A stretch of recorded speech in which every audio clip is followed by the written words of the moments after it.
We're resuming with the hearings. We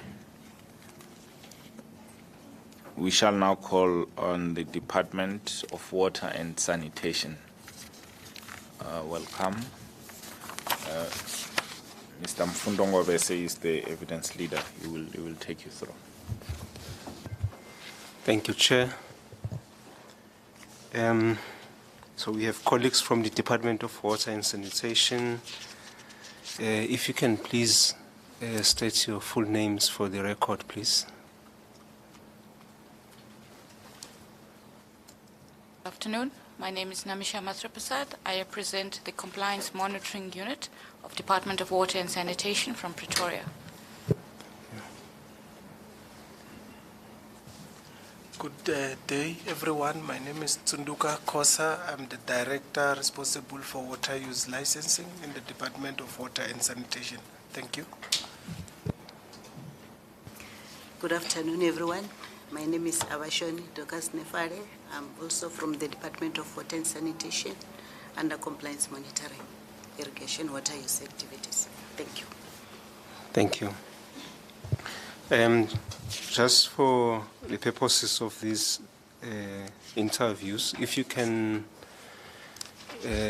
tell us if you've got any objections taking the prescribed oath for your presentations. We can start with any one of you.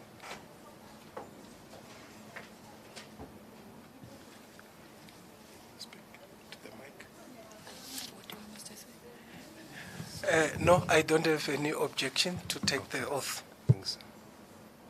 I have no objection to the oath. Thank you. I have no objection to the oath. Thanks. There is a paper just right there. You can just read the first part. I swear that the evidence I shall give shall be the truth, the whole truth, and nothing but the truth, so help me God. Thank you. I swear that the evidence I shall give shall be the truth, the whole truth, and nothing but the truth, so help me God.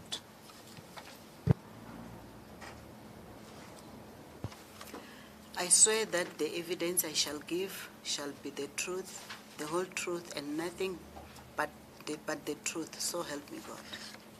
All right, thank you. I've seen in your submissions that you have a few, I think it's 2 presentations. Would you like to take us through them? Of course, in the process, indicate what is the department doing with respect to the issues that arises in the fresh produce across the value chain, and in the process of doing your presentation of your slides that I think are there in the submissions.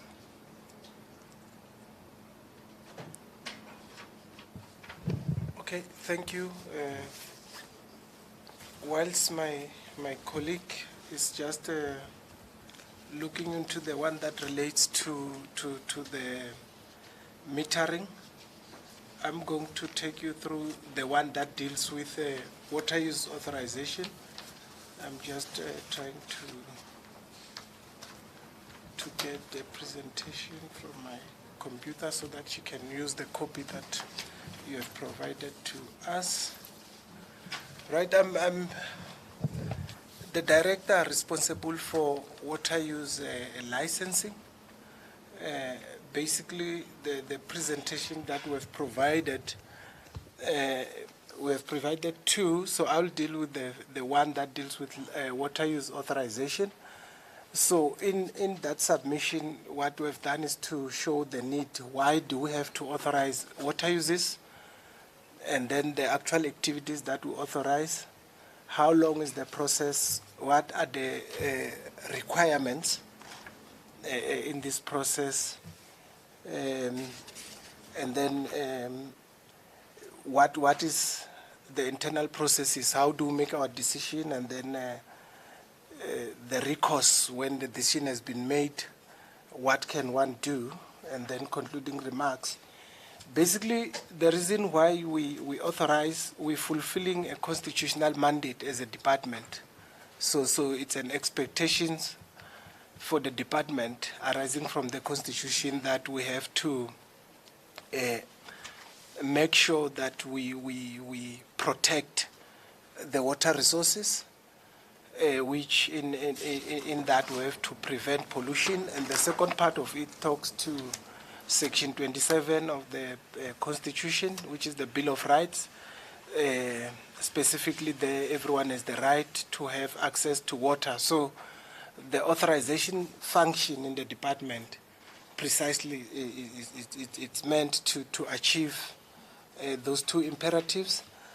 So we do have the National Water Act that we implement that draws from the Constitution, so that we can achieve that mandate. So in the National Water Act, Act 36 of 1998, the purpose of the act there is to ensure that the water resources are protected, used, developed, conserved, managed and controlled in ways that take into account important factors, such as one, which is very key, meeting the present and future basic needs of the people in the country. We have to ensure that there's water for everyone for now and in future, and there are other important elements or factors that we take into consideration, like equitable access to water resources, knowing the history of the country, where we have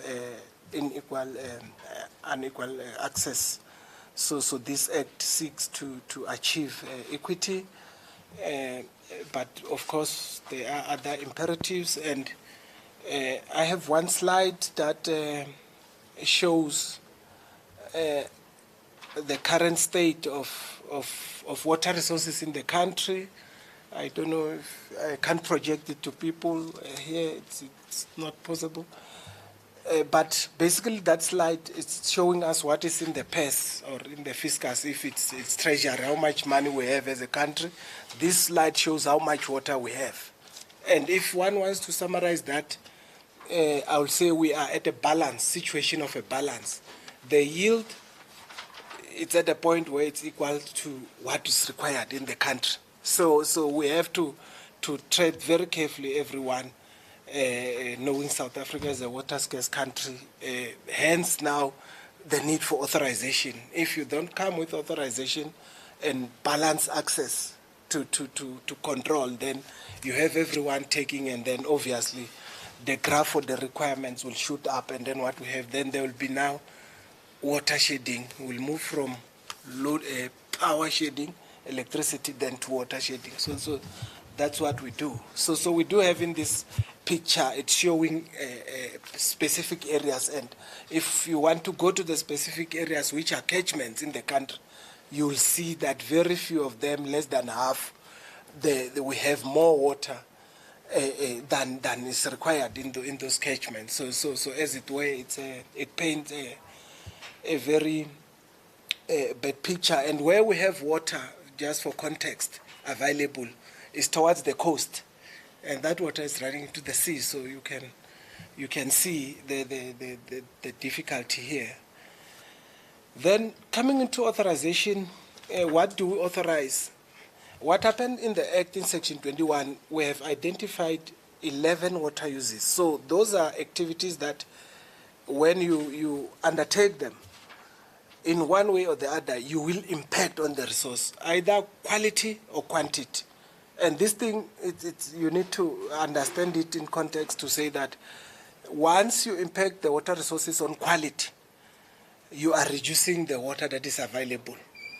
So it's the same way as taking that water. So even if you impact quantity, so it's the same. So all those activities, they are summed up in Section 21 of the Act, and their water uses.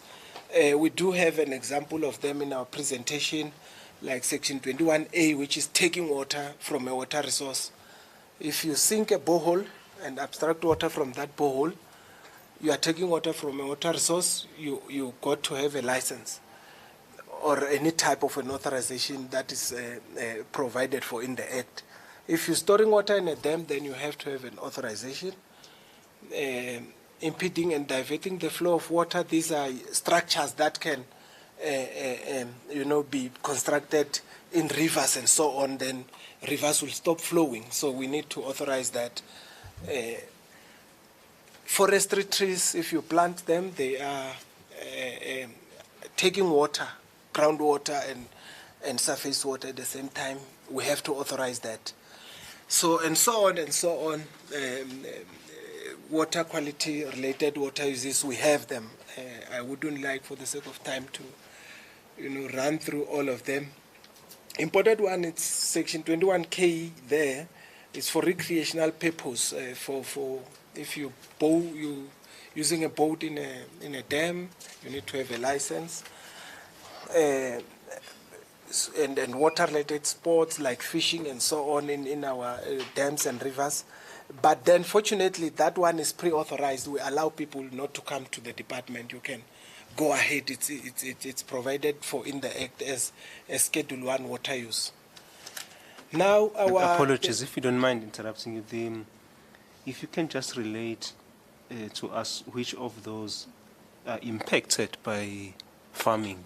Farming, as you go through the slides. Thank you. Thank you very much. Here, amongst the 11 water uses, the one that are applicable to farming is section 21A in a big way. That is taking water from a water resource. I've indicated that a water resource is groundwater or a dam or a river. Once you are abstracting there, we want to authorize you so that we account for that water. That is, it gets back to the graph that I was explaining to say that we have so much. So here, when you deal with section 21A, you are now either reducing that graph in terms of the requirement side, that bar. So we authorize. So there's no farming that happens without this water use. And then storing, it's applicable.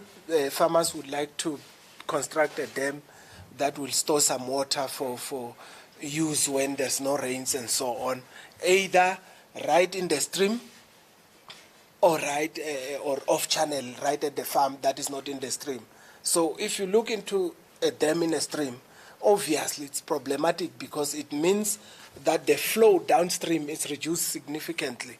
So we have to control that and allow you have to come with information that prove to the department how you're going to release and how you're going to ensure that the people downstream, they still get water. So that is section 21B.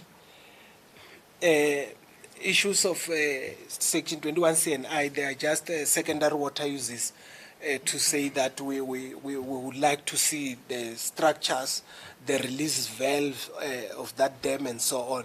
But it happens that a farmer is constructing off channel, then there's no need for that water use. Then I've already gone through section 21D that deals with forestry because that is also related to agriculture. Everyone who's planting those trees to harvest for timber, and then we need to authorize that. It's important. Then section 21C goes with I, which is altering the banks and courses or characteristics of water courses. Once you build a dam, you have changed the characteristics of the river. So you need to be authorized for that. I don't know, can I proceed that? I don't want to go through all of them. Let's run to the slide that deals with the types of authorization that we give in terms of the Act, section 22. Because these are different types of permission. I think most of the people here have driver's licenses, some have licenses for motorbikes, bicycle. I don't know if there's a license. So even in the department, there is types of authorizations depending on your water use activity. The first one is Schedule 1. This is reasonable domestic use. So it's pre-authorized. You can go ahead without coming to the department and then do it, provided it's within the scale of reasonable domestic water use. I give an example of drilling a borehole for your family, and then you irrigate your garden. So that it's not commercial. One can go ahead without coming to the department. Then we go to the second level, and it's in accordance of risk. As the risk increases, then we also want to have a good authorization. There's what we call a general authorization. Here we publish a notice with thresholds. I've demonstrated that in different catchment we have different amount of water that is available. So if there's water available, we will define a certain volume that when you are abstracting, you can abstract without coming to the department. And a general authorization, you do come to the department only for registration, but not necessarily for licensing. So it's a higher level of the authorization than Schedule 1. Let me go to existing lawful water use. This is the act, the current act that we're implementing, the 1998, trying to accommodate previous authorizations that were there in terms of 1956 Act and so on. The authors of the current act didn't want to say you stop, you don't have a right, come and apply. So if you had an authorization in terms of 1956 Act, you are allowed to proceed in terms of this act. But that use must be lawful. You can't, we have to have a way as a department of proving it that it was taking place lawfully so that you can go ahead. So we have a process of declaring those existing lawful water use, which is a simple process because you just demonstrate with perhaps ESCOM payment, old payments, that I was taking this water before the 1998 came into force. Then we write you a letter, then you can proceed. Then dispensing with the requirements for a water use license, surely it doesn't apply to farming, whether small scale or light scale. It applies to those activities that our sister department would have authorized, like DFFE, bridge construction and so on. That will impact on wetlands. If there's an authorization, we can read that authorization. If we are satisfied that the Water Act is covered in terms of resource protection, then we are going to exempt the applicant, the water user, to say go ahead without a license. Then, of course, the last one is the water use license that deals with the biggest risk. It's commercial, and we talk of big abstraction, high quality impact uses here. We don't want to leave anything to chance. We have to process now a license. Then, so apologies again. Yes. Where would you fit in the new farmers coming in? First of all, the farmers, they are commercial. Therefore, they are ruled out from Schedule 1. They can't partake there. They have a chance for general authorization in catchments that are still open, that still have some water available. They can. But by and large, they have to come to the license path. Simply because I've said in most catchment we don't have, and the volumes that they apply for, because they are commercial, they exceed the ambit of the general authorization, and then they come through for the license process. Unless they are established and they fall under the existing law water use. Yes, that happens when normally rural development have procured land for them and settled them there. So you find that there was an existing entitlement in that particular land. Then they come in and then they become successor entitled for that authorization. Then they proceed. But if there's no authorization, of course they apply for a license. Then the process takes 90 days, divided into two parts: applicant part and department part. So The applicant part, it means that it's the applicant who has to come and approach the department to say, I want an authorization. And then we're going to assign a person in the department, which we call a case officer or assessor, to service that particular person. Let's say it's a small-scale farmer. So that person will go, reach out to that small-scale farmer, have a discussion on site, looking at the farm, looking at where the water will be drawn from, and so on. And that case officer is now able to give a letter of information requirements to that farmer, and then that's where we leave the farmer to gather the information without us. So that is the first phase of the process. When the farmer is done with all the information that would be required based on that farm, where it's located and the water resource to be impacted, the farmer will come back to us and submit. Once those documents are submitted, that's when we're talking about the 90 days. That it will take us 90 days as a department to process and come up with a decision on that particular license application. Again, sorry, is there a fee payable to the department for the application? Yes, the process. There's slide 13. I don't know if the slides have changed between what I've given you. It says contents of WULA application, administrative. It's showing forms, land ownership. That is important. We can't process your license if you don't have some sort of proof of lawful access to that land, because now we'll promote you know, I don't know what will, trespassing or whatever. So you need to show that you have the land title deed. It could be lease agreement or whatever, if you don't own the land. So there is proof, payment of application. Your question, Mr. Ngobese, it's 115 rands license processing fee payable to the department. But what is important is that this fee can be waived. In the Act, there is a section that deals with waiving of this fee in deserving cases. So in deserving cases, it means where people are historically disadvantaged, and then they submit proof that they don't have that money.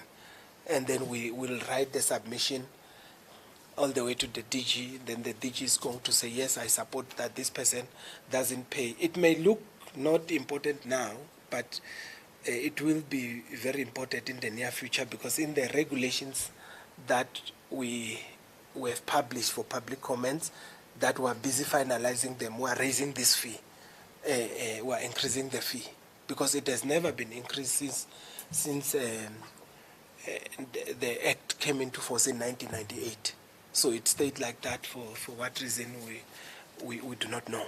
So, but we are going to increase this fee.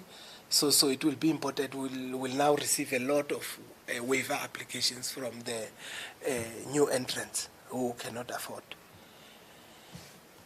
So, yeah, I think that is I've dealt with now our administrative requirements. There are forms, there's everything. Important to mention that we have automated the process now, meaning that there is an electronic system portal where you submit your application, and we process that application using that system. It's called Electronic Water Use License and Authorization System.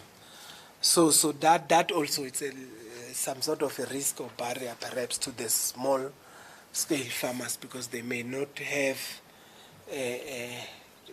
means and skills to access this portal. But we do, as a department, reach out to those who say to us we can't, by way of availing our case officers, as I've mentioned, that will go drive to the site, use their own laptops to open these applications on behalf of those who can't. So we do have a way, and when they are ready with the information, the same is done, that somebody can go get that information back to office, upload it into the system, and then the process of assessing can start. So as it were, in the EWULAS system, we do have two types of applications: department created applications on behalf of those who can't, and those applications that have the application was submitted by those who can. So that's it. And the other important slide, because I've juggled around the presentation, it's your supporting documents. There's administrative, we've gone through that, and there's technical. I must just be open to say that is where we get problems faced by small-scale new entrants when it comes to technical requirements. I will give an example. If you are to abstract water from a borehole, then you need to conduct a groundwater study. And we don't allow anybody to conduct that study. We want a person suitably registered and qualified to do that. So that person will be registered with SACNAS, a professional body that is regulating scientists in that field, to make sure that the information we get as a department is credible and it's accurate and correct. So the farmer will now have to hire that person without the department's involvement, of course, because we play a regulatory role. So there's even a cost there that we don't know, and we can't say how much it is you need. And there's other things like your dams. If you construct a dam, obviously you can't construct a dam without an engineering design because the dam can fail, and it's a risk to people. And it must have valves to release and so on. So there must even be a hydrologist who's going to study what is the impact of that dam on the environment as well as the existing users. So we get a lot of information that gets to be submitted to support the application. And there is no way for now to say that when you run a regulation, you will not want it for an X person. And then because all we have to do is to make sure that we have done an assessment before we reach a decision. So I think that that's the other part of requirements. So it's two parts, administrative and technical. Yes, the technical part, irrespective whether you are drawing the water underground or you are drawing it from the river, you still need to get the technical studies done. Look for surface water. There is a lot of information in the department that makes us to be able to analyze whether we can authorize this one or not. But for groundwater, it's problematic. We don't treat the two in a similar fashion. So applicants for surface water, they can submit. We can be able to do the assessment. The reason being that groundwater tend to be so site specific. It could be that you drill a borehole here where we see that the yield is 2 liters per second, and then when you get to some 200 meters this direction, you are going to get a big yield. So the department cannot be able to cover the studies that we can do enough for everyone. So it's more site specific, and it's very difficult. Hence we want that groundwater from the applicant. But then the applicant for surface, they are more luckier because we do have stations as a department in each catchment that are capturing the hydrology to say how much yield. That's why you saw I gave you that graph to say this is how much we have. We get it from our monitoring section. But for groundwater, that's not the case. So if you have a new entrant who's the applicant for farming, groundwater, you can find the file. It will be this big, but then for surface, it's just the administrative and just a few papers. Then we're able to make an analysis on that. Okay, thanks for that. Predominantly, the new farmers, are they mainly groundwater or surface water applications that you receive? It will depend on the area, the catchments. I've shown you that as you go to the coast your KZN, Eastern Cape, and so on. You do Western Cape. You do have the water still available. You'll get abstraction from surface. But then as you move to Limpopo, Mpumalanga, Gauteng and so on inland, you'll see that's where the graph is looking bad. You then tend to get groundwater abstraction. The reason being that it's very difficult to approve a surface water application under those circumstances. So people are aware of that, then they will be, or they are advised during the pre-application process by the case officers to say, we know this area. This is the current status of water availability. So we advise you to switch your application to ground, and these are the requirements. Thanks. We can move on to the next presentation. Yeah, I think the next one. If you're not finished. Mine I'm done. I discussed the issue of your electronic system that we have online. The process is internal. In short, what we do when we have received an application to come to a point of a decision, we look into water availability. It's a big factor when the application has come. The first question, what did the groundwater study say? If there is something, it shows that it proves that there is enough water, then obviously we have our tick there. And then we look into other aspects like issues of redress that I've highlighted in my opening slides, equity, and then that application will score more, and then obviously we're going to grant. But then we can tick equity, we tick other points, you find that, but there is nothing. If you authorize, you are creating a risk to the resource.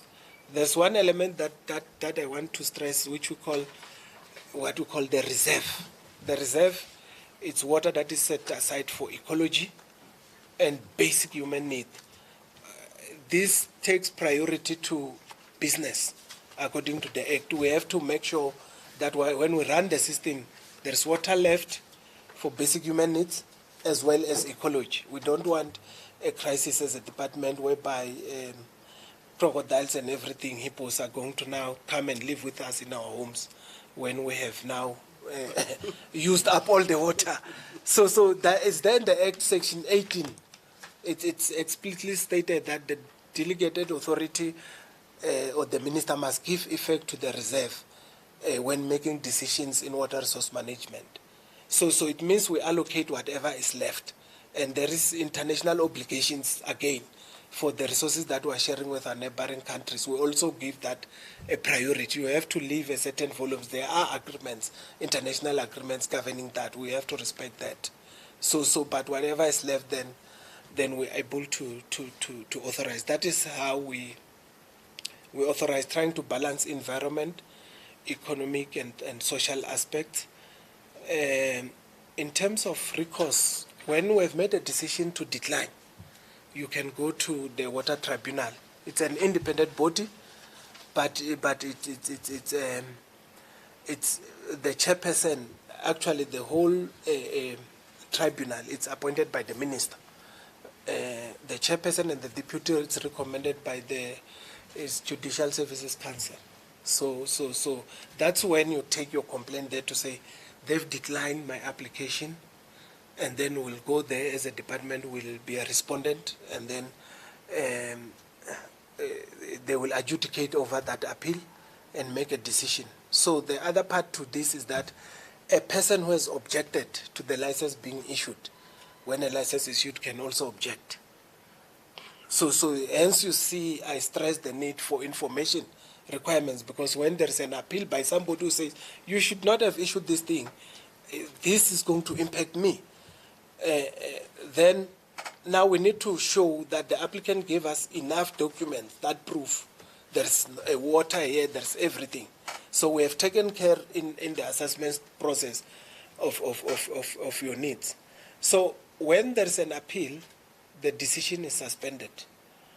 If we have granted a license, you cannot operate unless you have made a special request to the minister now to say, Minister, can you please lift the suspension whilst the tribunal is it's proceeding.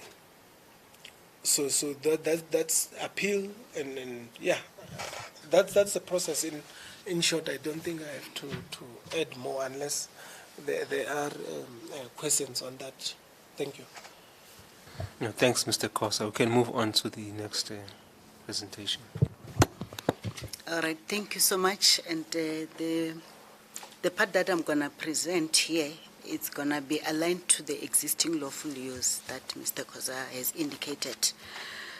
That's where the regulation comes in. This regulation says it's regulations requiring that the taking of water for irrigation purposes be measured, recorded, and reported. The background and the objective of these regs, or the need for the regs, this existing lawful use is water that has been used for irrigation purposes prior the 1998 National Water Act. They've been authorized in terms of the 1956 Act to use water. So the department is still recognizing. So the key requirement for lacking in most of the ELUs is the requirement to measure. So the minister, as the custodian of the water, cannot effectively manage these water resources if we're not measuring. So we need to know how much water each water user is using. And measuring is not just a government control, but for the user as well to be able to know, because we all know that our country is very scarce in terms of water resources. Mr. Kosa has also indicated. So if the water users are not managing their own water, at the end of the day, we won't be seated here having food to eat. So they also have to control and manage their water resources. And as I proceed with the need for regulations, the lawfulness finding of the registration for these regs is, we've got licenses, he has already spoken about it, and the general authorizations, which amounts to, the licenses and GA amounts to 13.4% volume that we have in our WOMS register. And then the lawfulness still to be determined, which is the existing lawful use, ELU, is about 86.5%. You can agree with me that this is a very big chunk in terms of our water use pie diagram. So existing lawful use is still the biggest water use. So if we do not control, we will at a later stage do not have enough water for other applications as well. So the first bullet refers to the table above, which I believe you are seeing it here, and that is close to 90% of the 90% of the registered water use in the DWS as existing lawful use. The only tool to effect change is this regulation, because we saw as the department that it's difficult to monitor compliance if there's no request or if there's no condition in the authorization to say you must measure what you're taking. And since Section 34(1) of the National Water Act says a person or that person's successor entitled may continue with an existing lawful use, subject to any existing condition or obligation attaching to that use. So therefore, these regulations have been published in a National Gazette on 17th Feb 2017. And the regulation is dedicated only to irrigation water use activities. Taking water in terms of the National Water Act Section 21 water uses A and B, then this one applies to Section 21A for taking water for irrigation purposes only. And this is justified by the largest portion of this sector, like I've already indicated. Agricultural water seems to be a victim of its own success, having supported human development and secondary industries. More water is needed for new demands and therefore increased regulations. So if we are not measuring, it means the applications will always be declined because there won't be any water to allocate anymore. So the objective is to prescribe the requirements and procedures to be followed to measure the water taken from water resources, including in-stream dams, by water users who are required to measure the water that they take for irrigation purposes. If the person is authorized under general authorization, that is minimal, but depending on the merit of the cases, sometimes we may say we are instructing you, because if we ignore that in certain areas which is dry, it may also compromise the water resources. So the legislative provisions for these regulations was in terms of Section 26(1) of the National Water Act, which says the minister may make regulations. B says requiring that the use of water from water resources be monitored, measured, and recorded. And there are things that we also have to note. What are these regulations are for? The instructions were issued to all water users who are taking water for irrigation purposes to say they must install measuring devices. And the National Water Act as primary legislation already has this provision. Schedule 3.4.1 says a catchment management agency may require in writing that a water user install a recording monitoring device to monitor the storing, abstraction, and use of water. So the regulations as a secondary legislation provides it provides the how part.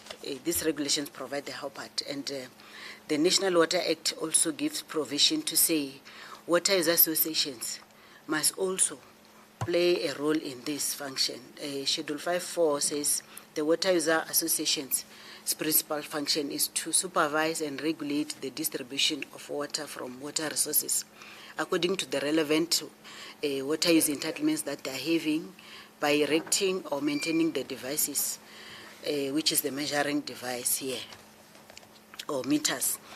Yes, sorry, Ms. Mukari, just one question. Okay. What is the consequence if a user does not install the measuring device as required? Okay. Yeah. After the published regulations, there were instructions to all water users to say you must install measuring device within 30 days. And the water users, our clients, requested the extension. It was published in 2017, and the instruction we issued around 2018, 2019. And they were complaining to say 30 days for installation is just a short notice. They requested extension to 120 days, which the department granted, and it expired in 2020. So anyone who is having an authorization to use water in terms of the existing lawful use and has not installed a measuring device today as we're seated here is not complying with the regulation. So there's a provision for non-compliance and the issuance of directive in the regulations. I'm not sure if I've answered your Yes. question. Yes. But what are the consequences? There's a penalty, I think it's regulation 10 or 9. There's a penalty of imprisonment of 5. I didn't bring my regulation with me, Okay. but there's a fine or imprisonment, which is less than 5 years. Yes. Can I proceed? Yes. Who is to install the measuring devices? Water users who are required to measure must do so as directed by the condition of water use authorizations. So with licenses, if there's a person who issued a license in terms of the National Water Act, that one is straightforward. There's a condition attached. So this one was only for existing lawful use where there was no condition to install a measuring device. So water users issued with a notice by the responsible authority instructing them to measure the water that they abstract can be individually or can be in terms of water user associations or institutions. So they are covered in the instructions that I've already mentioned. So there was an instruction that was going to the water management institutions, which are the irrigation boards and water user associations, and the instruction was issued to individual water users. Those are the members who are not forming part of any water management institutions. And what could be the reason for the instruction? The authority may at any time direct a water user to install measuring device for the purpose of effective water resource management. I've already indicated that. And instruction-based approach enables the responsible authority to manage the process effectively. And in respect to data management, to compliance to these instructions. And water users may be instructed to install to verify the accuracy of that device if it's still giving accurate records. And they have to provide those records. We've got a mailbox system for the submission of those measuring records per water management area. And what device must a water user install? The department doesn't prescribe to say go and buy this kind of a measuring device, as long as it meets the requirements in terms of the regulations. That is what is required, because if the department says go and buy this kind, and the water user may say I'm not able to afford, or they've got financial problems and all those things, so we do not prescribe the measuring devices. And the implementation progress. Instruction issued in Western Cape, it was issued to all sectors, not irrigation only. That was in 2018. The reason being, if you recall, there was drought. So there were strict measures for all the sectors to reduce the use of water, whether you were under for municipalities or irrigation or industries. So the metering mailbox that was created in Western Cape was to accommodate all the sectors.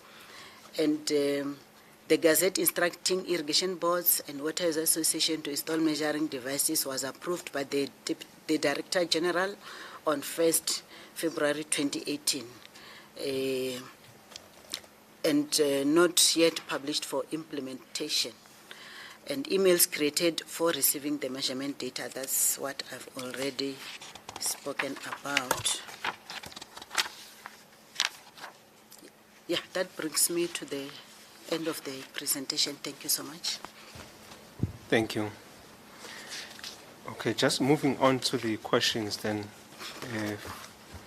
In your submissions, just to summarize one of your responses there, you said the use of water in agriculture is aligned with the irrigation strategy of South Africa, as well as the Agriculture and Agro-Processing Master Plan, which both seek to ensure food security.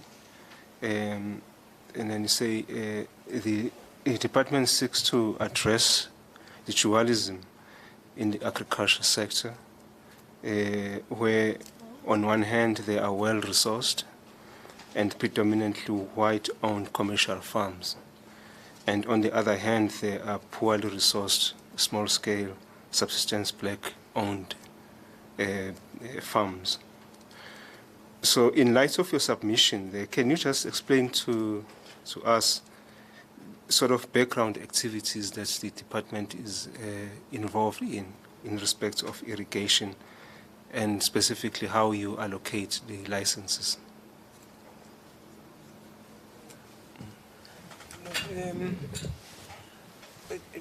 In fact, what happens, we work with the Department of Rural Development and Land Reform. There is actually a certain forum that our chief director sits in there. The purpose being to align the challenge that we realized was that farms were being procured for black people, and then when they've settled, you find that there's no water used there in that farm, right? And then an application will be made to the department, and we cannot process and grant it. So now what happens in that forum, there is alignment to make sure that before the farm is actually bought, everything is verified. We get a request to say confirm if there is a water authorization, be it existing lawful water use or not, or the new license, then we will do that and then send it back. So that will go into the value of that particular farm, and then we know once it's purchased, then people who will be settled will not come to the department and look for a license. The issue that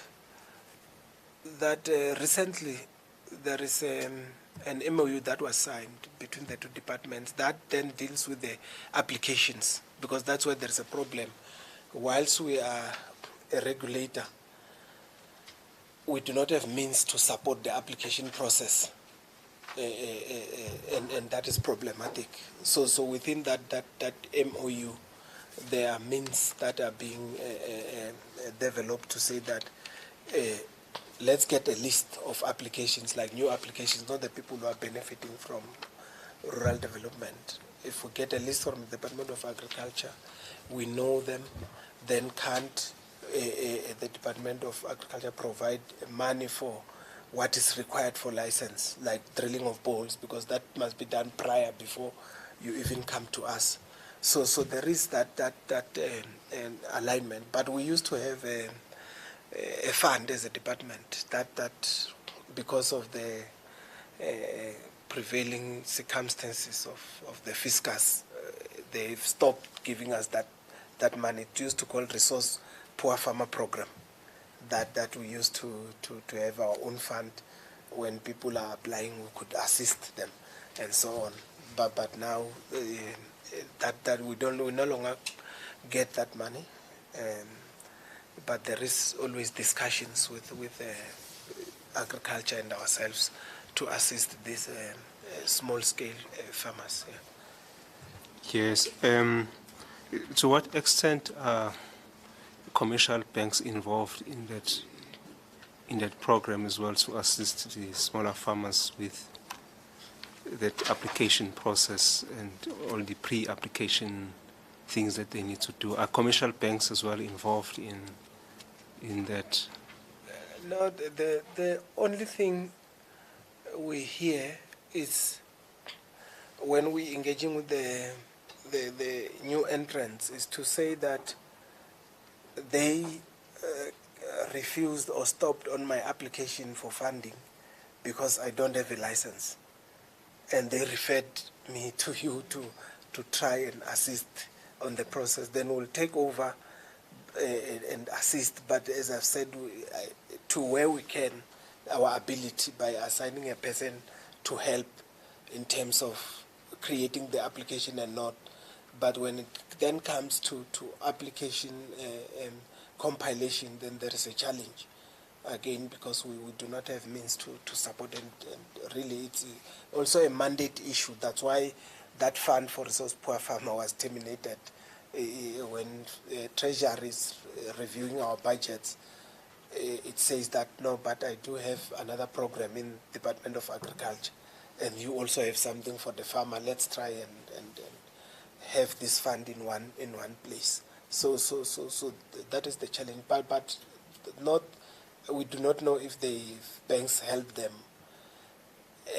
or not. But I haven't found a situation where they are assisted. I found where they've stopped. They came to us because there's an application pending or stopped at Land Bank or whatever bank, but it's stalled because they don't have a license. Yes. So there is no sort of working together with the banks that you are aware of between yourselves and perhaps even Department of Agriculture to try and assist the small-scale farmers to be able to comply with the requirements that they will require for granting of the license. We don't have any working relationship established with the banks. The only bank, maybe if I'm allowed to mention, it's Land Bank that approached us simply to learn the process from us. What are the requirements what do we need and so on. And so that they understand this process. I believe that when the farmers go to them, they want to help them to say, as you go to the department, have this and this and this to get your process fast. And we have seen them intervening or asking us of the progress of certain applications. But the other banks, I haven't seen them involved. Yes. In terms of the granting of the licensing, what consideration do you take into account? I mean, do you take into account in that particular area, for instance, whether it's saturated, there is probably established farmers are taking a bulk of the water, probably underground or on the stream, to determine whether there's any possibility for new entrants to come into that particular area. Do you take that into account, or? Yes, definitely. Especially now, if I start with groundwater, remember I've said one who wants to use groundwater must then give us a study. That study will also have an element of which you call a hydrosensors, meaning that you have to check bowls close by that are existing, that are in use, understand them, how deep they are, what are the levels, and so on, so that when you bring yours, you have an indication of how much impact it can cause on the other existing ones, and how we're going to manage this. So in addition to that, we do have that document that I said is the reserve also for groundwater, that we have to reserve a certain portion. So that one gives us in the catchment, it gives us more or less how much we have in the entire catchment. Now, when the groundwater study comes, it zooms into the area, and then we now see specifically what happens in the area. Then we make a decision. And then equally, in terms of surface water abstraction, we do have good records, fortunately, for the department, because the country is divided into 4 units of analysis of water availability. At the big scale, we have what we call a water management area, and then in the water management area, we do have some sort of a catchment. And there's also a third level of a catchment, but there's a smaller one, which we call a quaternary catchment. It's a small area. So for those small areas, countrywide, we do have the yields to say in surface water, to say this yields so much. So then we have a record of existing users as well. So and then if you know the portion of reserve, existing users, you deduct that, then you are left with a portion that you are able to allocate. So it's clear. Yes, so you will agree then that if there's been a saturation in that particular area, it's very difficult to grant a new licensee a license. That will decline if the indication is that there is no further water available for allocation. Yes, I mean, if the existing users of water are numerous, and for the water levels in the area, it might be that a person who comes late will be declined the license. Yes, I must say yes, because in the Act, there are mechanisms that are built to accommodate new entrants. It's 2 of them. One, we have what we call compulsory licensing. Compulsory licensing, it means that all the water in the catchment will come back to the kitty, and then we are going to start allocating anew. So there are rules. That is meant to accommodate new entrants.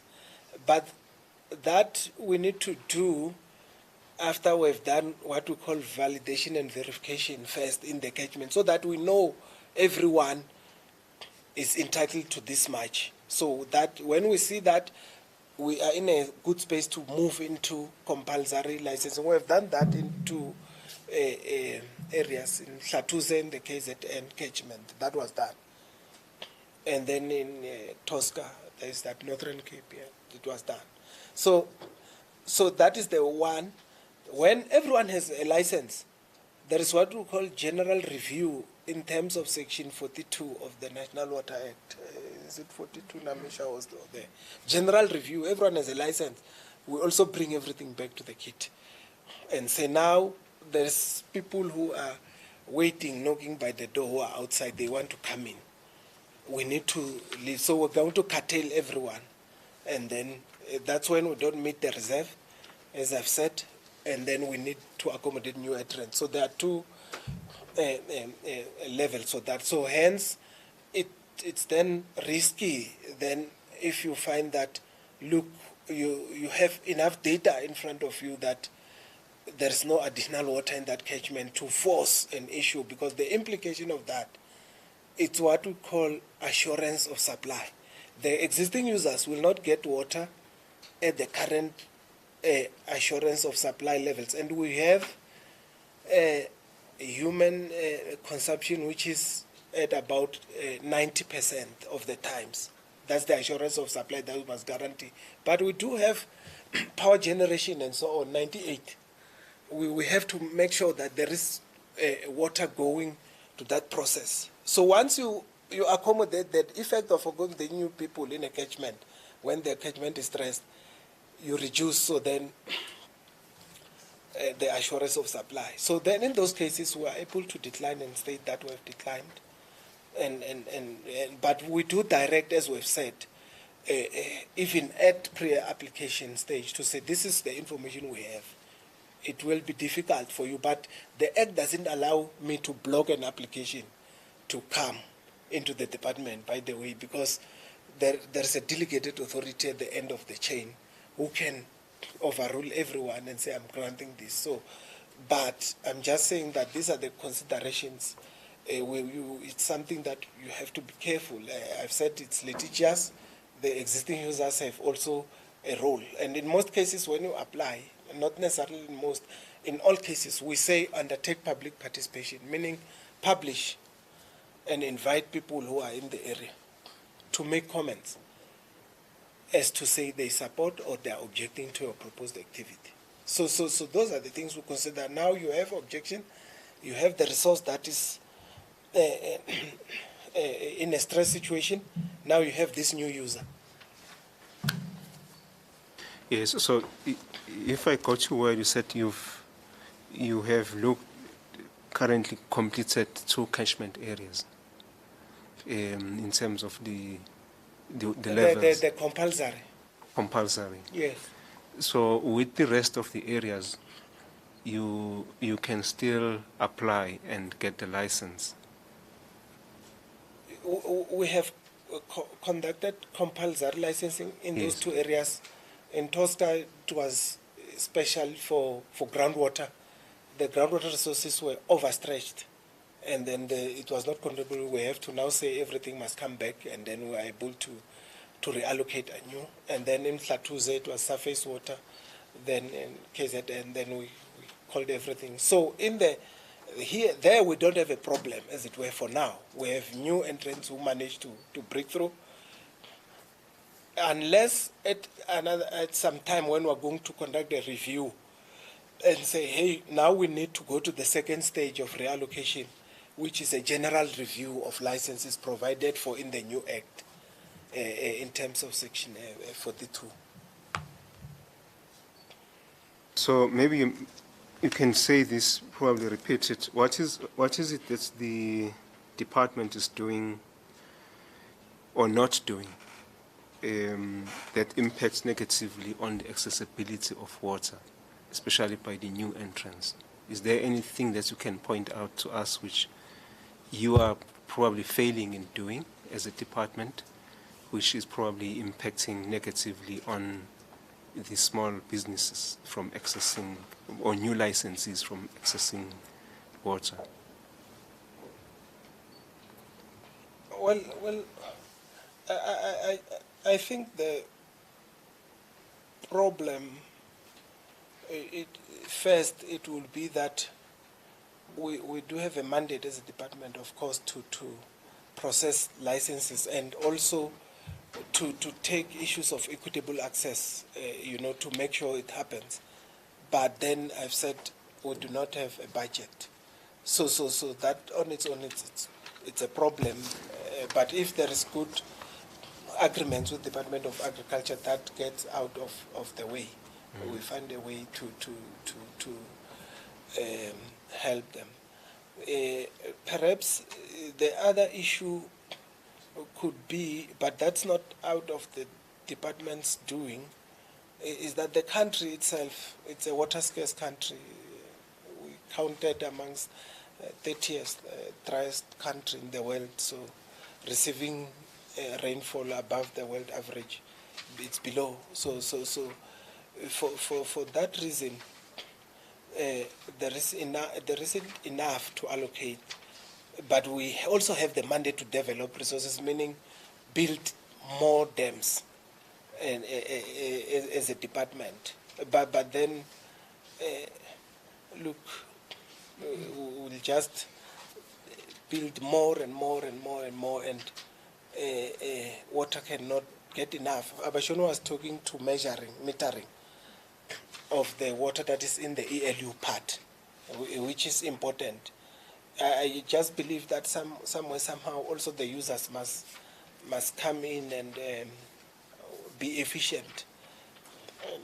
Maybe that will squeeze more for new entrants. And we have that case somewhere in the Valhard's Water Users Association, where all users agreed to reduce their allocations for the new entrants by reducing the assurance of supply, meaning that they went to means of saying we can be efficient. That released a lot of water. It was about 20 million cubic meters per annum, maybe enough for 3,000 hectares or so.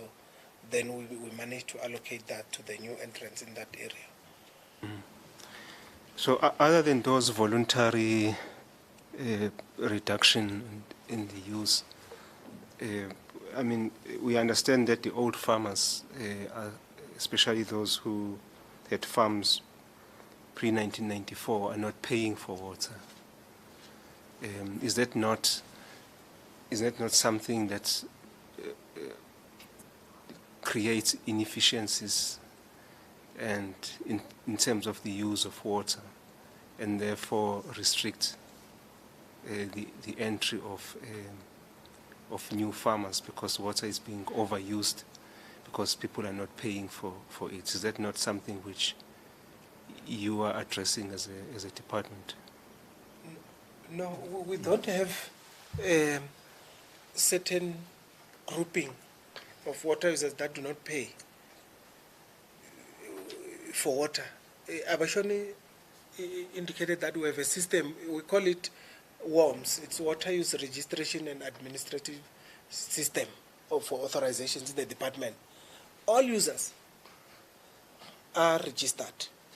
Once you are registered, we send the record to the section for billing. Then they will bill you and send that bill to you. So everyone is receiving, who is in WORMS, is receiving his bill or her bill. I wouldn't say what is the record, but in the spread and certain grouping, but we do have those who will fail to pay, and there are mechanisms in the department, like in any organization, to hire someone who specializes in debt recovery and so on. That is being done. It's not different in the department, but we can't say that they are not. Instead, if we are to run our things, we'll find that they may be better paying than others. So but we can't. That statement that we have said is not necessarily correct. Yeah, sorry. So in your view, the existing lawful users who are metered are paying? Yes, what do you pay for you pay for the volume that you have registered in WOMS. Metering, it's something that will come and assist us. But you pay, once you have registered, you put a volume.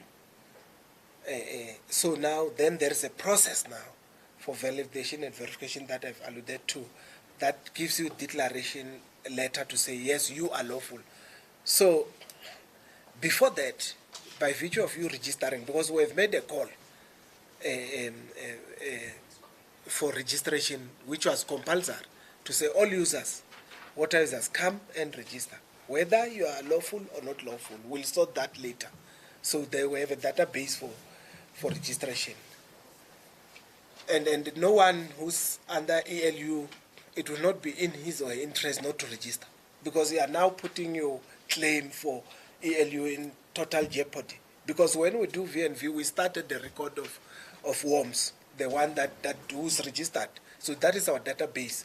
So if now you are to surprise us that I have this property, I'm now standing up here, I want you to validate me, you are causing troubles to yourself, because you are saying to the department, we must reconstruct your bill to 1975 and so on. It's a big problem. So I assume from where I'm sitting that everyone is registered who's a water user.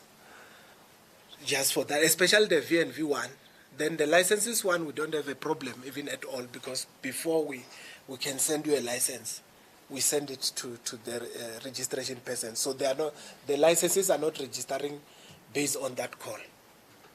They are registering because when they were done with the license, we send it to WOMS, and then you'll be issued a certificate. That one is clear. So in the context of sale of land, when there's a transfer of land from one farmer to the other, does the license, if that particular farmer had a license for a water license, does it transfer automatically to the new owner, or the new owner must apply afresh? If you buy a land, a property that has an authorization, automatically you are what we call a successor in title. You are taking over that entitlement. All that needs to be done is that a new buyer must come with his papers to us that proves that he has bought, simply because the bill must now be sent to the new person. So you come, and then if it's a license, we'll issue a new one with new names, but the rest of the things will remain. But if it's an ELU, you come, you alter the records in WOMS, we'll issue you a new certificate, or registration certificate, then you'll proceed.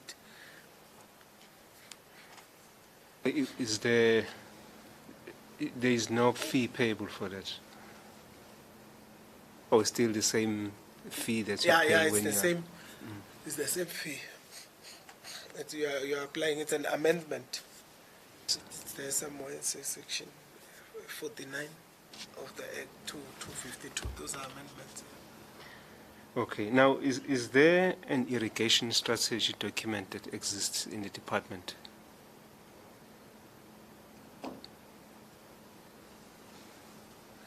Not that I know of. Namisha, Avashon? No, we do not have so far. Yeah. I think if that document exists, it should be maybe in the Department of Agriculture, not simply because it's an irrigation strategy. Yes. Yeah. Maybe you will have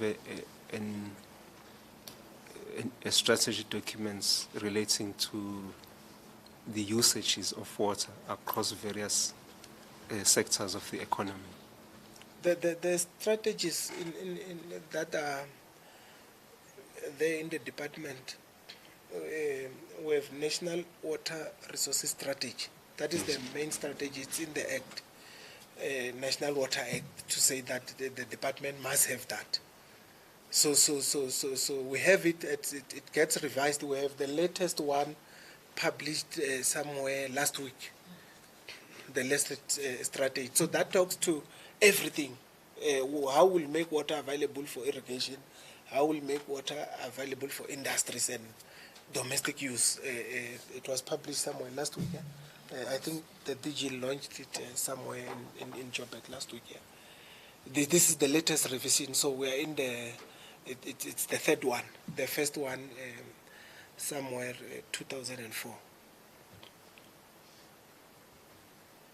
Do you guys have in the department maybe a profile of your licensees in terms of whether are they HDPs, SMEs who are using water for irrigation? Do you have a profile of some sort in the department? Yes, we do. I think probably we'll need something of a document that sets out the profile of the various licenses that you have and whether they fall within the SMMEs or HDPs, and those who are old, probably established farmers as well, if you have that. Yeah, that's a database in the department. Remember, from time to time, we ought to report different platforms, Parliament. Will you have that over a period of time, maybe 5 years, or you just have a snapshot? Because we'll need to have an indication of how have you changed the profile of your licensees over a period of time. Yeah, we have that data. Unfortunately, I did not analyze it, but I must just say it doesn't look good. I must say that it's a fact. Because recently, when we published the regulation, the revision of regulation for licenses, we included in the specific regulation that deals with redress. You would have, it was widely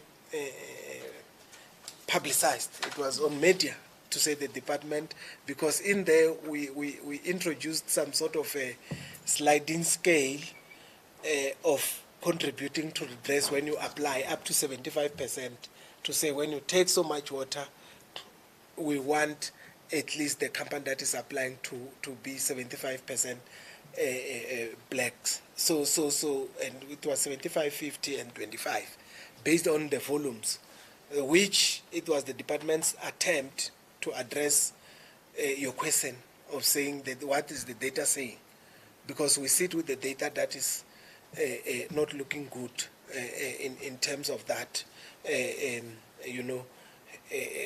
achieving equity as set out in the Act, because it comes out right in Section 2, the one that I said, what is the mandate of the department? You control the resources, you develop them, but deal with the issues of redress. So when we assessed our numbers, we saw we're not doing well, then we decided to put that, but it's in the regulation. We are revising them, we're not done. We've closed the public comments time. We're processing them. I can't tell if we'll go ahead or not. Yes. On that, yeah. But the data are not looking good.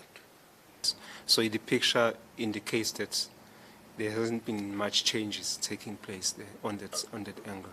Yes, because remember, you have the ELU, we have records of that, and we record who is having this ELU.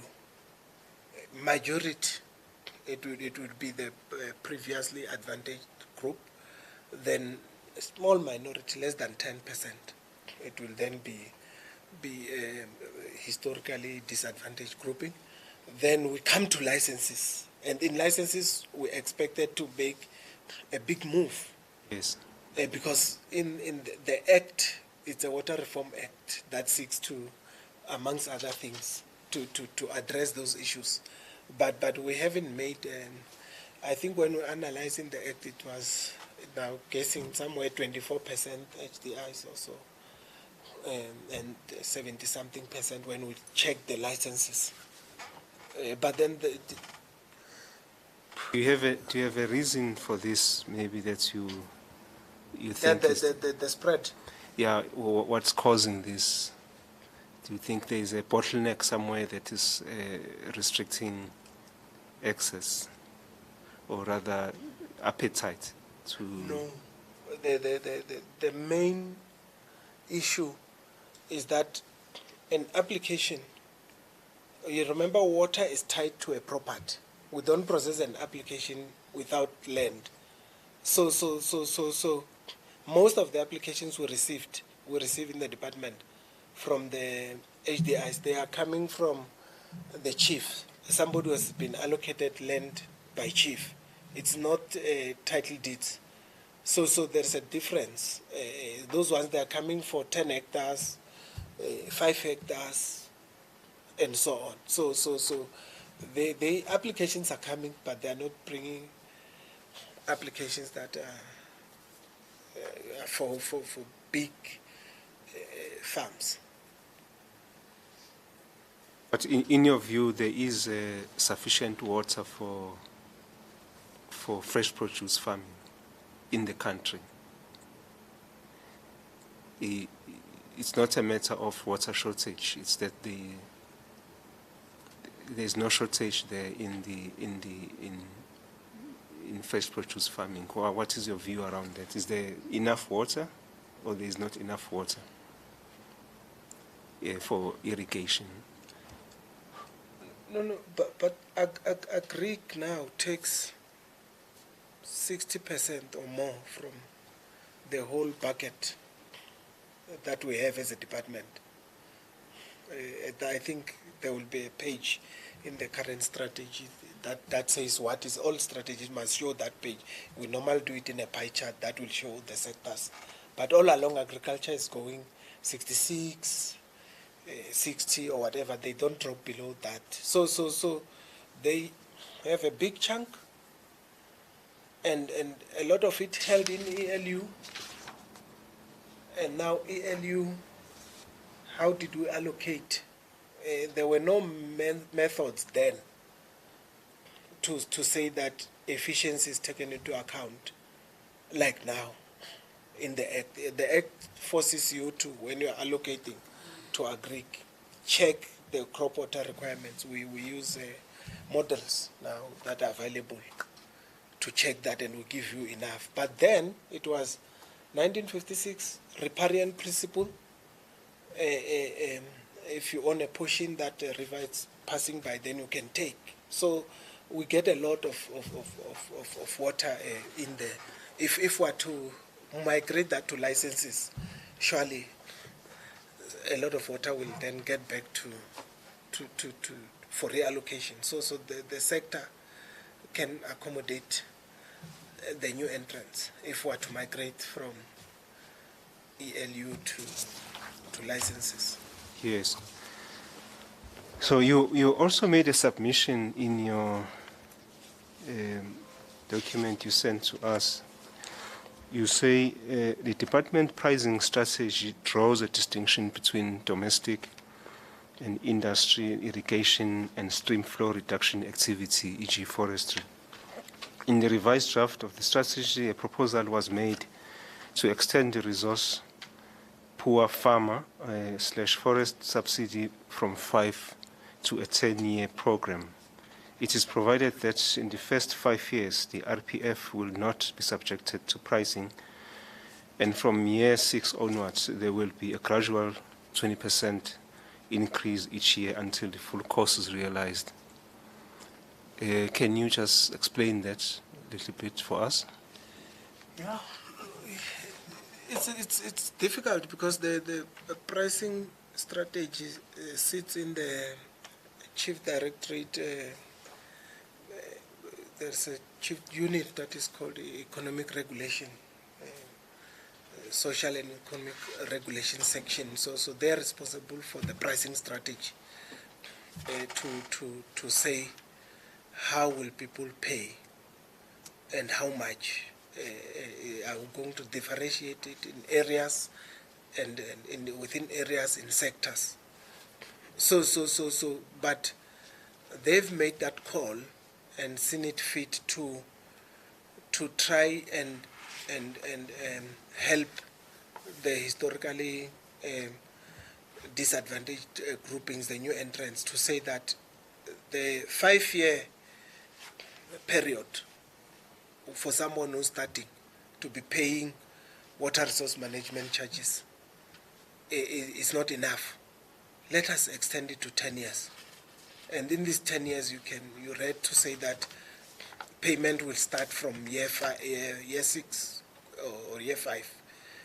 So now at least somebody has a breather from year 1 of obtaining the license for 5 years, which I would say that to me it's a very good step to assist, because now currently what happens, we issue the license today, being 25th, then your bill will start to run from the 1st of November. We're starting to charge. The billable date is the first day of the month after we've just issued the license. So then it means that the HDIs now, they need to pay, but even now it's on a sliding scale. Year 1, maybe they pay 20%, year 2, 40, and so on, until they start to pay 100. So they've deferred that to 5 years, which I think it's Yes, so that is occurring. yes. No, it's in the current strategy. I wouldn't know. I don't want to mislead you to say it's signed, it's implemented or not. It sits in another chief directorate. I can ask the progress on that. But as you read there, that was in the draft. So I don't know if that has been signed or not. I don't want to mislead. Yeah, we'll definitely like to follow up on that. Yeah. So you also say the department has dedicated compliance monitoring units in all provinces in enforcing the primary role of compliance monitoring is to ensure that water users comply with their water regulatory requirements and licensing requirements. Okay, boss. Yes. Can we deal with that one? Yes. Thank you.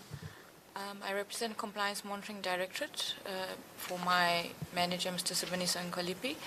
And yes, we have a unit dedicated in the head office based on the different sectors mentioned earlier. And specifically in this case, we're dealing with the irrigation. I deal with industrial, so it would be at the processing stage. So when you spoke of the value chain, I would come at the secondary processing to monitor the industrial use. So we monitor against those entitlements, and if there are any non-compliances in those sections, they are addressed directly with the water user in a specific time period to bring them back into compliance. And if not, then it further goes into an enforcement stage, but it goes across all sectors, not simply one sector at a time. So we have that process being run from head office, and we have regional offices as well, which we continuously upskill in order to make sure that we are following the standards for compliance monitoring and enforcement. Okay. So you've got inspectors on the ground to go and...